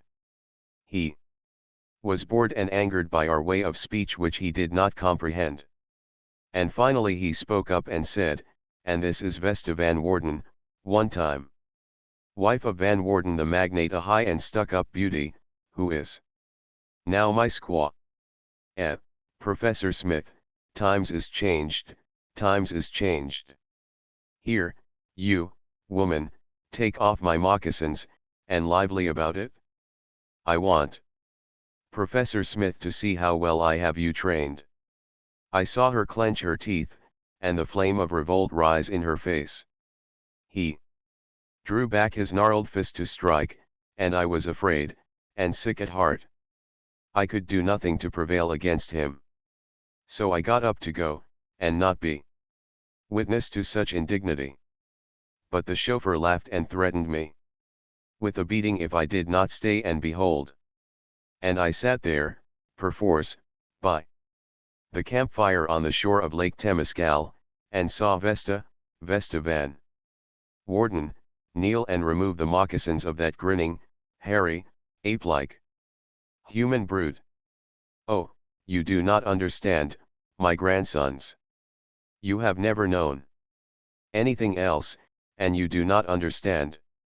Halter broke and bridle wise, the chauffeur gloated, while she performed that dreadful, menial task. A trifle balky at times, Professor. A trifle balky, but a clout alongside the jaw makes her as meek and gentle as a lamb. And another time he said, we've got to start all over and replenish the earth and multiply. You're handicapped, Professor. You ain't got no wife. And we're up against a regular Garden of Eden proposition. But I ain't proud. I'll tell you what, Professor. He pointed at their little infant. Barely a year old. There's your wife, though you'll have to wait till she grows up. It's rich, ain't it? We're all equals here, and I'm the biggest toad in the splash. But I ain't stuck up, not I. I do you the honor, Professor Smith, the very great honor of betrothing to you my and Vesta Van Warden's daughter. Ain't it cussed bad that Van Warden ain't here to see? 6. I lived 3 weeks of infinite torment there in the chauffeur's camp. And then, one day, tiring of me, or of what to him was my bad effect on Vesta, he told me that the year before, wandering through the Contra Costa hills to the Straits of Carquinez, across the straits he had seen a smoke. This meant that there were still other human beings, and that for 3 weeks he had kept this inestimably precious information from me. I departed at once, with my dogs and horses, and journeyed across the Contra Costa hills to the straits. I saw no smoke on the other side, but at Port Costa discovered a small steel barge on which I was able to embark my animals.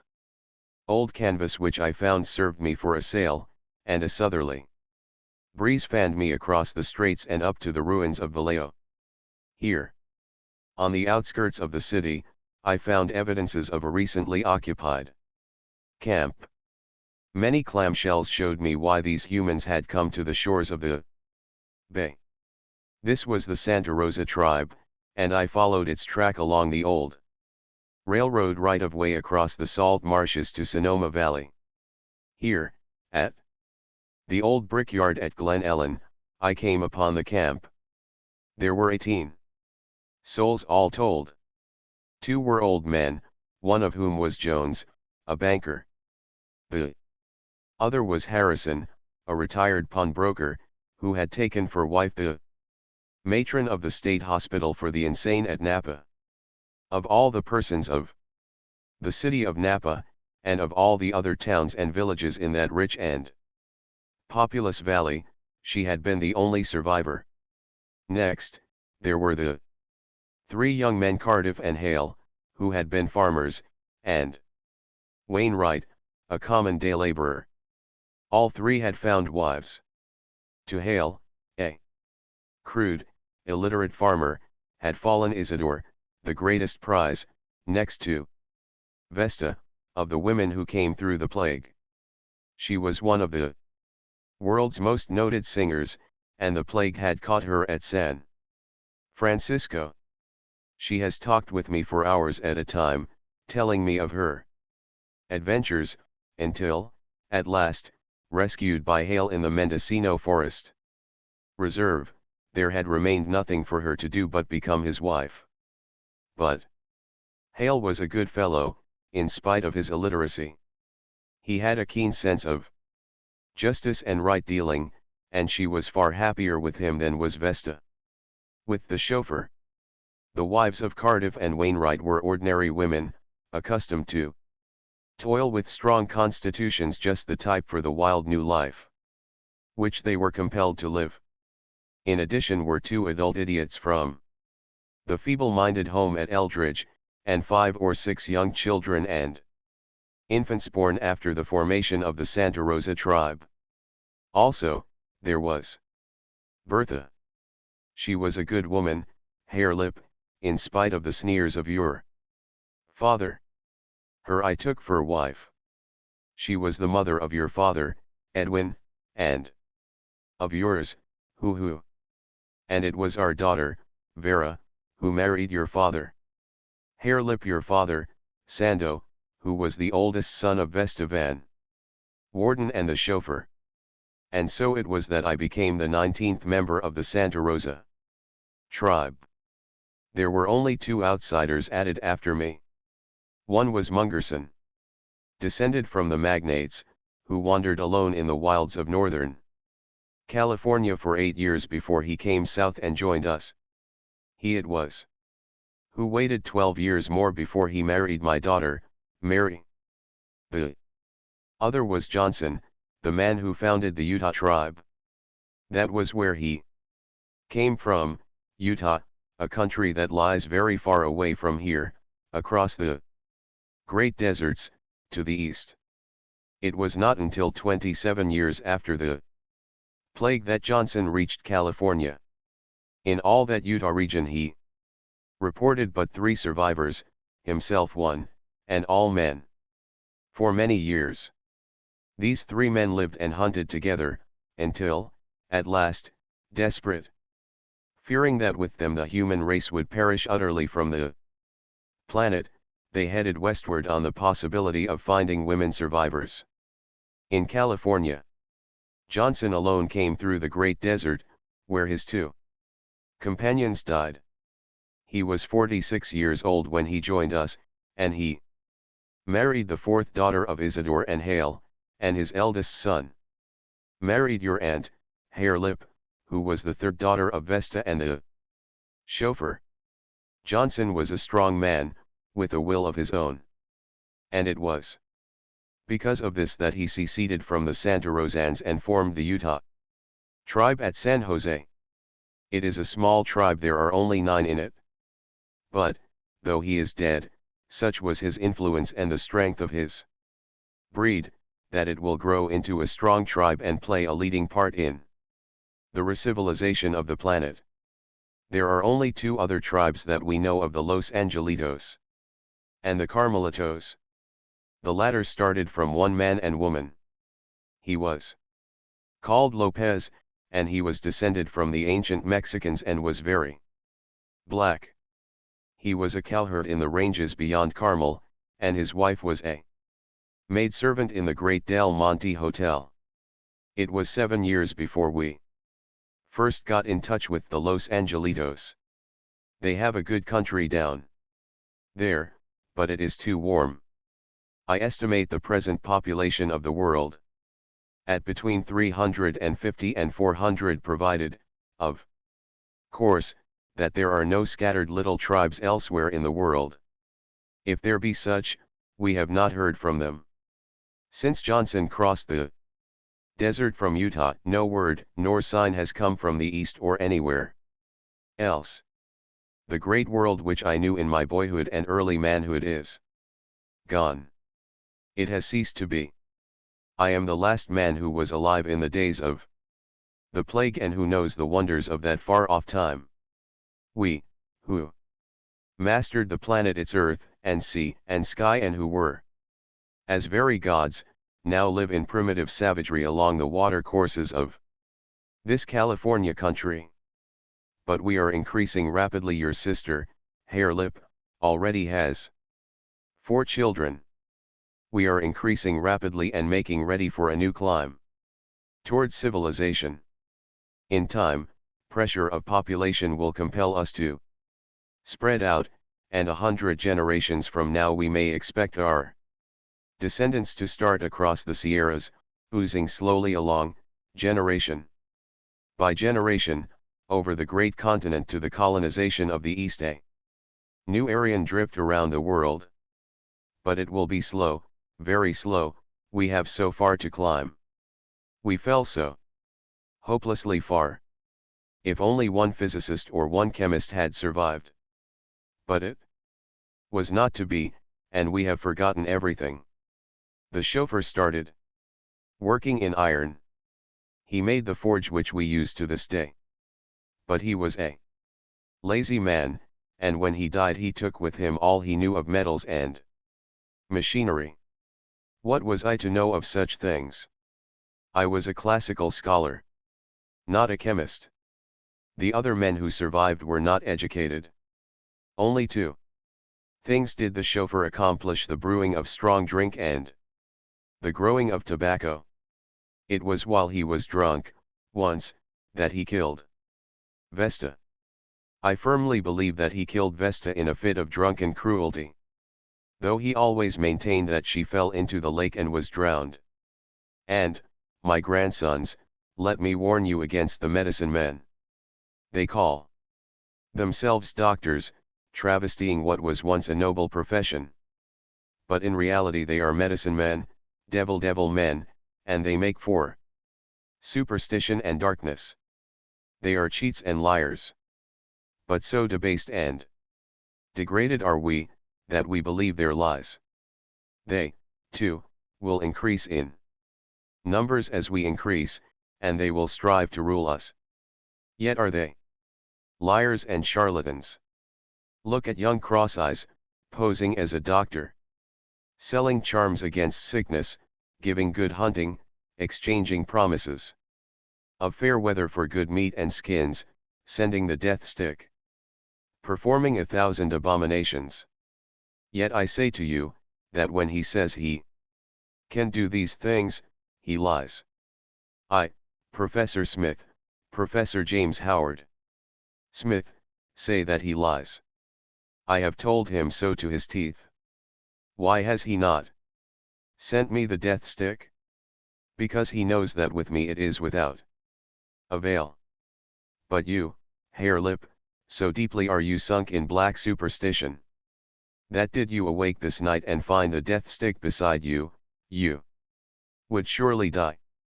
And you would die, not because of any virtues in the stick, but because you are a savage with the dark and clouded mind of a savage.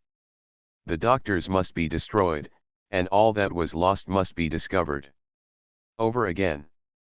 Wherefore, earnestly, I repeat unto you certain things which you must remember and tell to your children after you.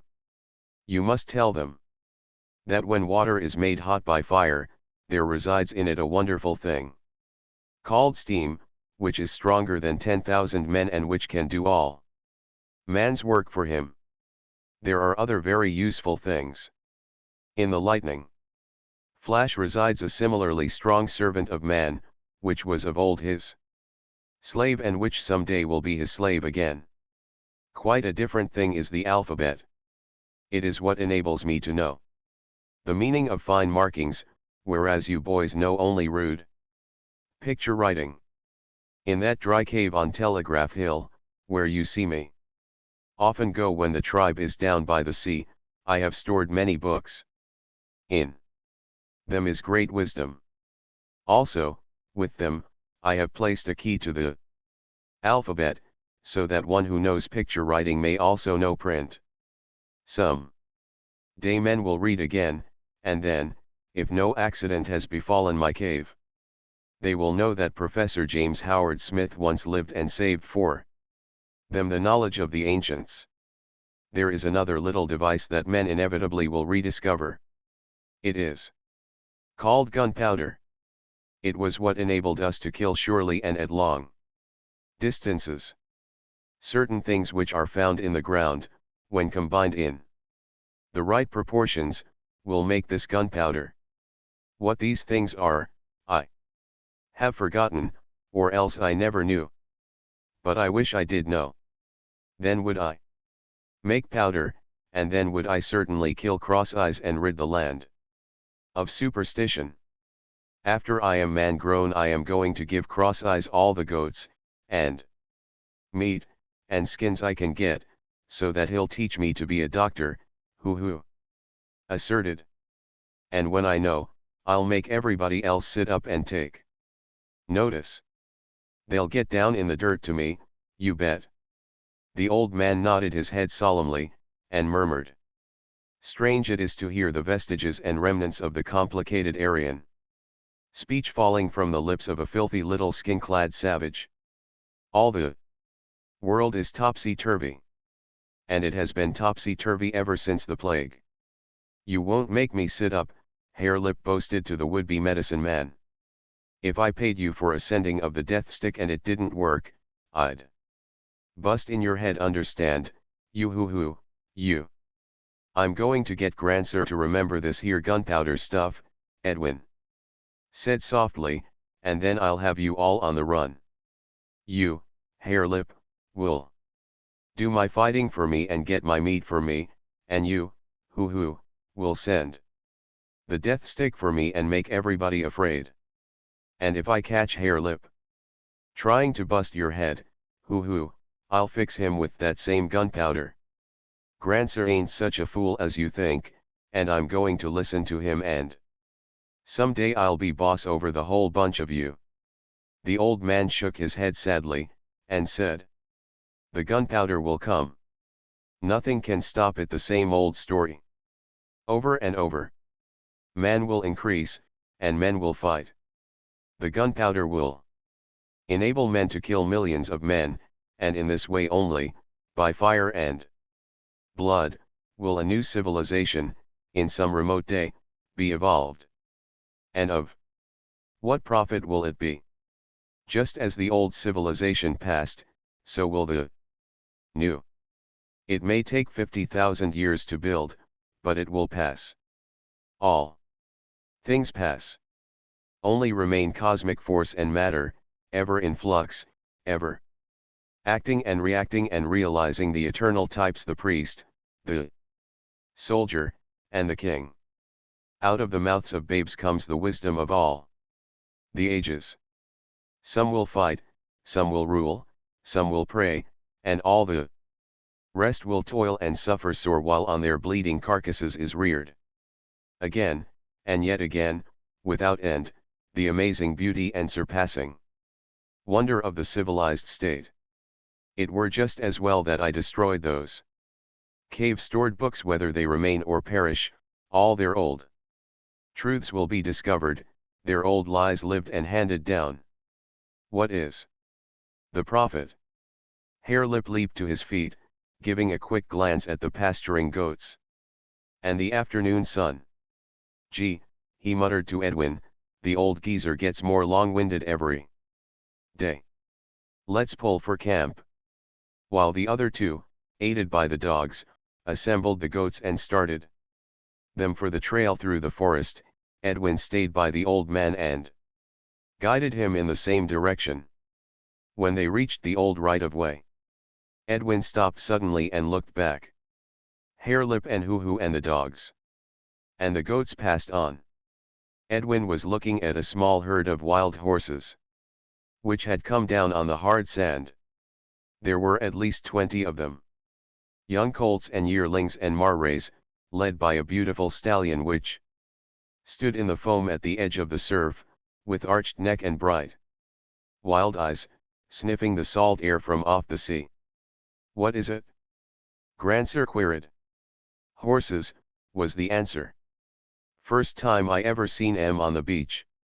It's the mountain lions getting thicker and thicker and driving 'em down. The low sun shot red shafts of light, fan-shaped, up from a cloud-tumbled horizon. And close at hand, in the white waste of shore-lashed waters, the sea lions, bellowing their old primeval chant, hauled up out of the sea on the black rocks and fought and loved. Come on, Grandsir, Edwin prompted. An old man and boy, skin-clad and barbaric, turned and went along the right-of-way into the forest in the wake of the goats. The end. End of the Project Gutenberg ebook The Scarlet Plague. Updated editions will replace the previous one. The old editions will be renamed. Creating the works from print editions not protected by U.S. copyright law means that no one owns a United States copyright in these works. So the Foundation, and you, can copy and distribute it in the United States without permission and without paying copyright royalties. Special rules, set forth in the General Terms of Use part of this license, apply to copying and distributing Project Gutenberg trademark electronic works to protect the Project Gutenberg trademark concept and trademark. Project Gutenberg is a registered trademark and may not be used if you charge for an ebook, except by following the terms of the trademark license, including paying royalties for use of the Project Gutenberg trademark. If you do not charge anything for copies of this ebook, complying with the trademark license is very easy. You may use this ebook for nearly any purpose, such as creation of derivative works, reports, performances, and research. Project Gutenberg ebooks may be modified and printed and given away. You may do practically anything in the United States with ebooks not protected by U.S. copyright law. Redistribution is subject to the trademark license, especially commercial redistribution. Start, full license. The full Project Gutenberg license. Please read this before you distribute or use this work. To protect the Project Gutenberg trademark mission of promoting the free distribution of electronic works, by using or distributing this work, or any other work associated in any way with the phrase Project Gutenberg, you agree to comply with all the terms of the full Project Gutenberg trademark license available with this file or online at www.gutenberg.org/license. Section 1. General Terms of Use and Redistributing Project Gutenberg Trademark. Electronic Works. 1.a.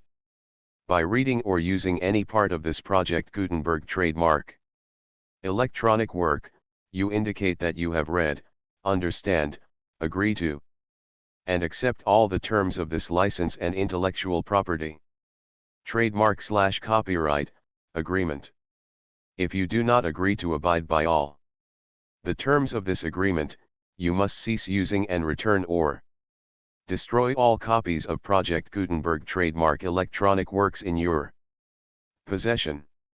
If you paid a fee for obtaining a copy of or access to a Project Gutenberg trademark electronic work and you do not agree to be bound by the terms of this agreement, you may obtain a refund from the person or entity to whom you paid the fee as set forth in paragraph 1.e.8. 1.b. Project Gutenberg is a registered trademark. It may only be used on or associated in any way with an electronic work by people who agree to be bound by the terms of this agreement. There are a few things that you can do with most Project Gutenberg trademark electronic works, even without complying with the full terms of this agreement. See paragraph 1.c below. There are a lot of things you can do with Project Gutenberg trademark electronic works if you follow the terms of this agreement and help preserve free future access to Project Gutenberg trademark electronic works. See paragraph 1.e below. 1.c. The Project Gutenberg Literary Archive Foundation, the Foundation or PGLOF, owns a compilation copyright in the collection of Project Gutenberg trademark electronic works. Nearly all the individual works in the collection are in the public domain in the United States. If an individual work is unprotected by copyright law in the United States and you are located in the United States, we do not claim a right to prevent you from copying, distributing, performing, displaying or creating derivative works based on the work as long as all references to Project Gutenberg are removed.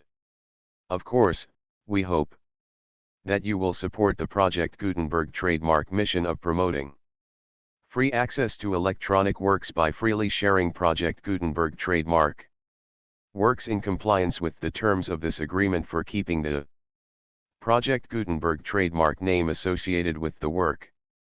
You can easily comply with the terms of this agreement by keeping this work in the same format with its attached full Project Gutenberg trademark license when you share it without charge with others. 1.d. The copyright laws of the place where you are located also govern what you can do with this work. Copyright laws in most countries are in a constant state of change. If you are outside the United States, check the laws of your country in addition to the terms of this agreement before downloading, copying, displaying, performing, distributing or creating derivative works based on this work or any other Project Gutenberg trademark work. The Foundation makes no representations concerning the copyright status of any work in any country other than the United States. 1.e. Unless you have removed all references to Project Gutenberg. 1.e.1. The following sentence, with active links to, or other Immediate access to the full Project Gutenberg trademark license must appear prominently whenever any copy of a Project Gutenberg trademark work, any work on which the phrase Project Gutenberg appears, or with which the phrase Project Gutenberg is associated, is accessed, displayed, performed, viewed, copied, or distributed. This ebook is for the use of anyone anywhere in the United States and most other parts of the world at no cost and with almost no restrictions whatsoever. You may copy it, give it away or reuse it under the terms of the Project Gutenberg license included with this ebook or online at www.gutenberg.org. If you are not located in the United States, you will have to check the laws of the country where you are located before using this ebook. 1.e.2. If an individual Project Gutenberg trademark electronic work is derived from texts not protected by U.S. copyright law, does not contain a notice indicating that it is posted with permission of the copyright holder, the work can be copied and distributed to anyone in the United States without paying any fees or charges. If you are redistributing or providing access to a work with the phrase Project Gutenberg associated with or appearing on the work, you must comply either with the requirements of paragraphs 1.e.1 through 1.e.7 or obtain permission for the use of the work and the Project Gutenberg trademark. Trademark as set forth in paragraphs 1.e.8 or 1.e.9. 1.e.3. If an individual Project Gutenberg trademark electronic work is posted with the permission of the copyright holder, your use and distribution must comply with both paragraphs 1.e.1 through 1.e.7 and any additional terms imposed by the copyright holder.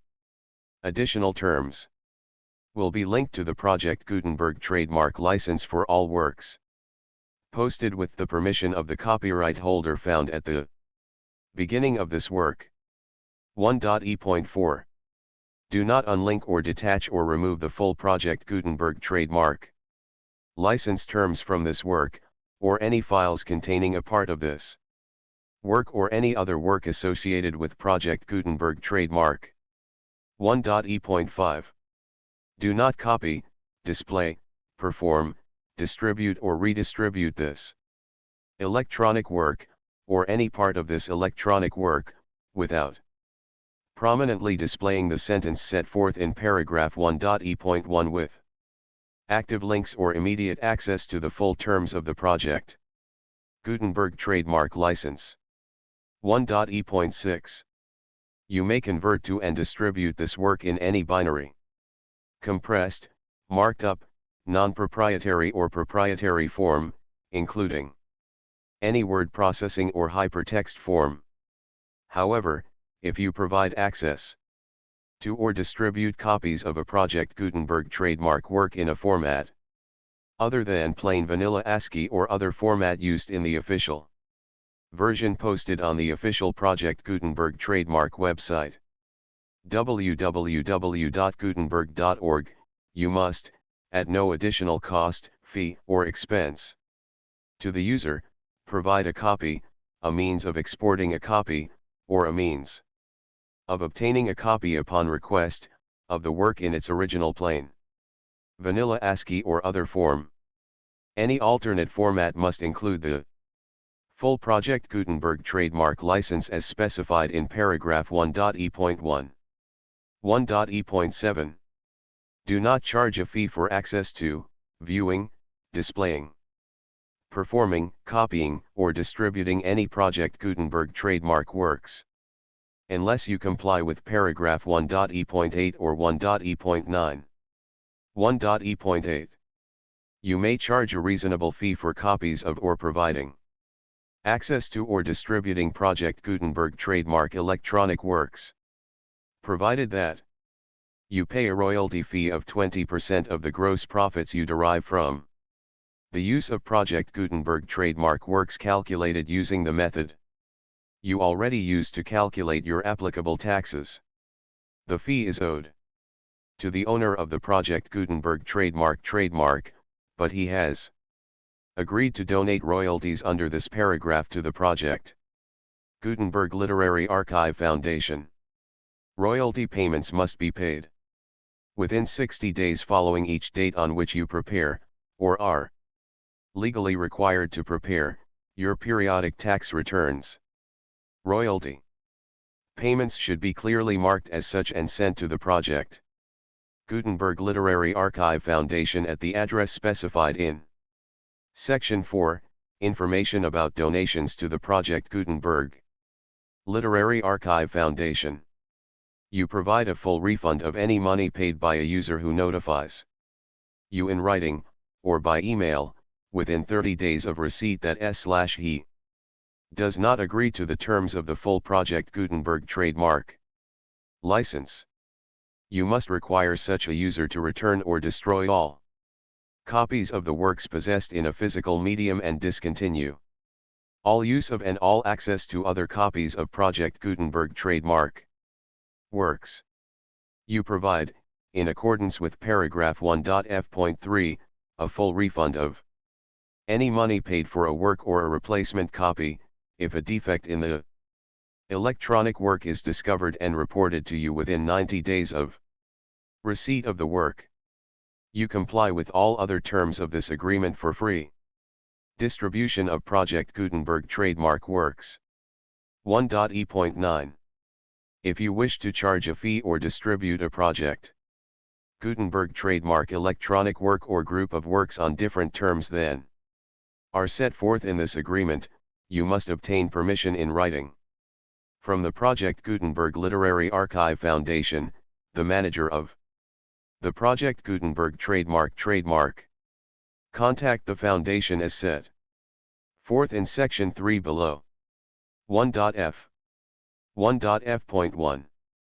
Project Gutenberg volunteers and employees expend considerable effort to identify, do copyright research on, transcribe and proofread works not protected by U.S. copyright law in creating the project Gutenberg trademark collection.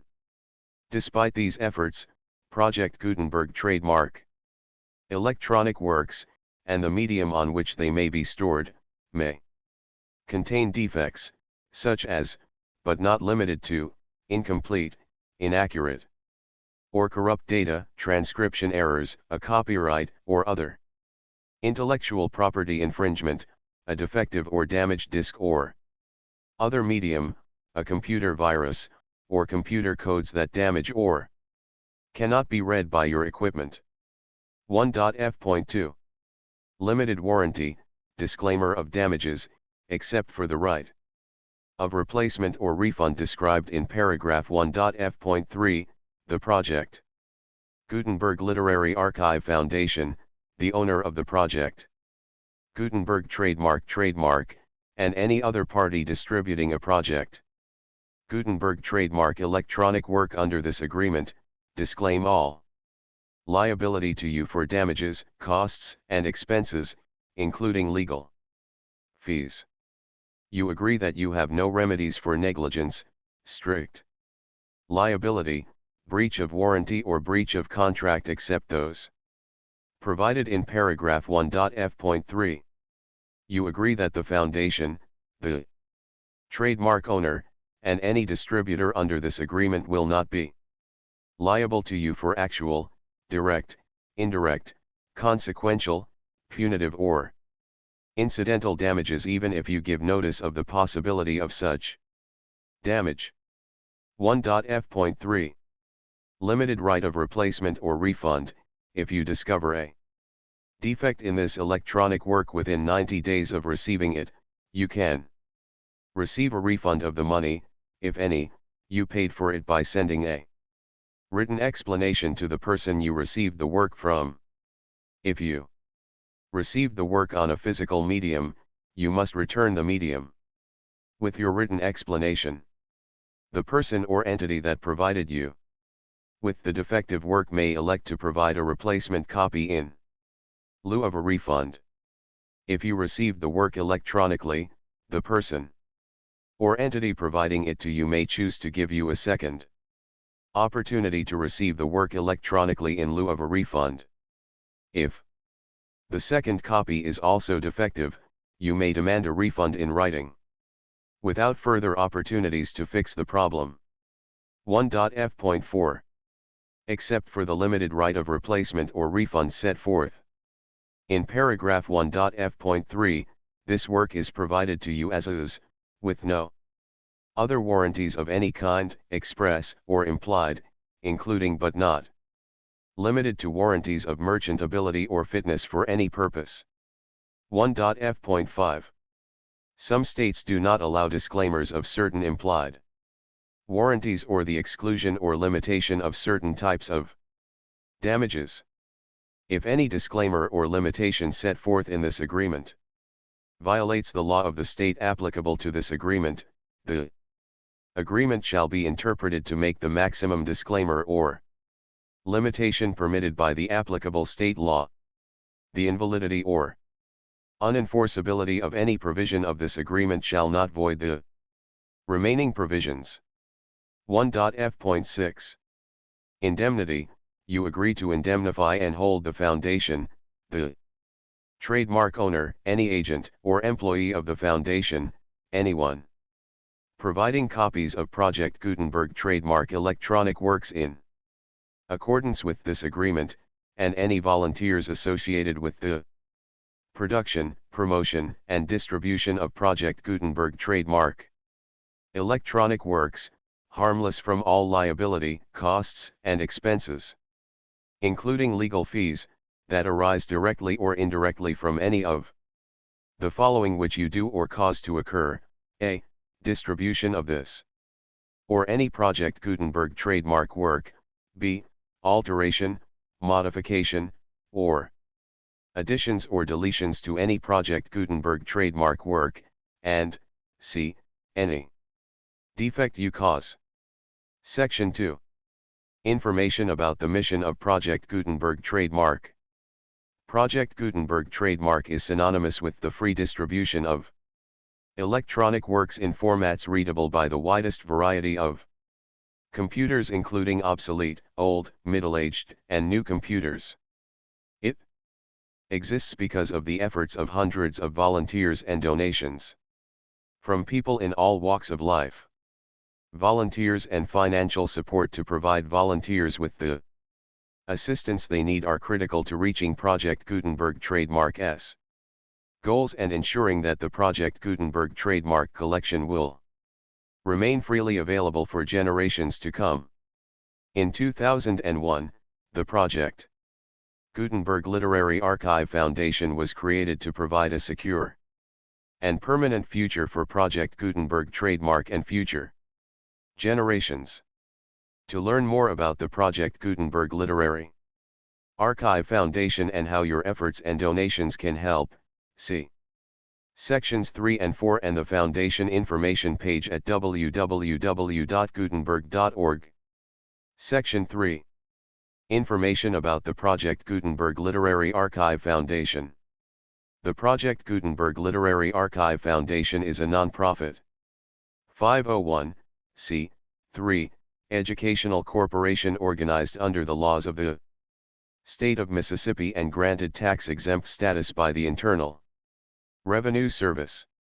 The Foundation's IN or Federal Tax Identification number is 64-6221541. Contributions to the Project Gutenberg Literary Archive Foundation are tax-deductible to the full extent permitted by U.S. federal laws and your state's laws. The Foundation's business office is located at 809 North 1500 West, Salt Lake City, Utah 841-16801-596-1887. Email contact links and up-to-date contact information can be found at the Foundation's website and official page at www.gutenberg.org/contact. Section 4. Information about donations to the Project Gutenberg Literary Archive Foundation. Project Gutenberg trademark depends upon and cannot survive without widespread public support and donations to carry out its mission of increasing the number of public domain and licensed works that can be freely distributed in machine-readable form accessible by the widest array of equipment including outdated equipment. Many small donations, $1 to $5,000, are particularly important to maintaining tax-exempt status with the IRS. The Foundation is committed to complying with the laws regulating charities and charitable donations in all 50 states of the United States. Compliance requirements are not uniform and it takes a considerable effort, much paperwork, and many fees to meet and keep up with these requirements. We do not solicit donations in locations where we have not received written confirmation of compliance. To send donations or determine the status of compliance for any particular state, visit www.gutenberg.org/donate.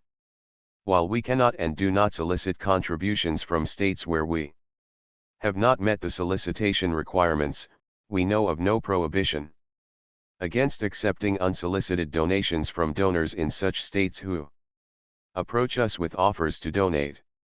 International donations are gratefully accepted, but we cannot make any statements concerning tax treatment of donations received from outside the United States.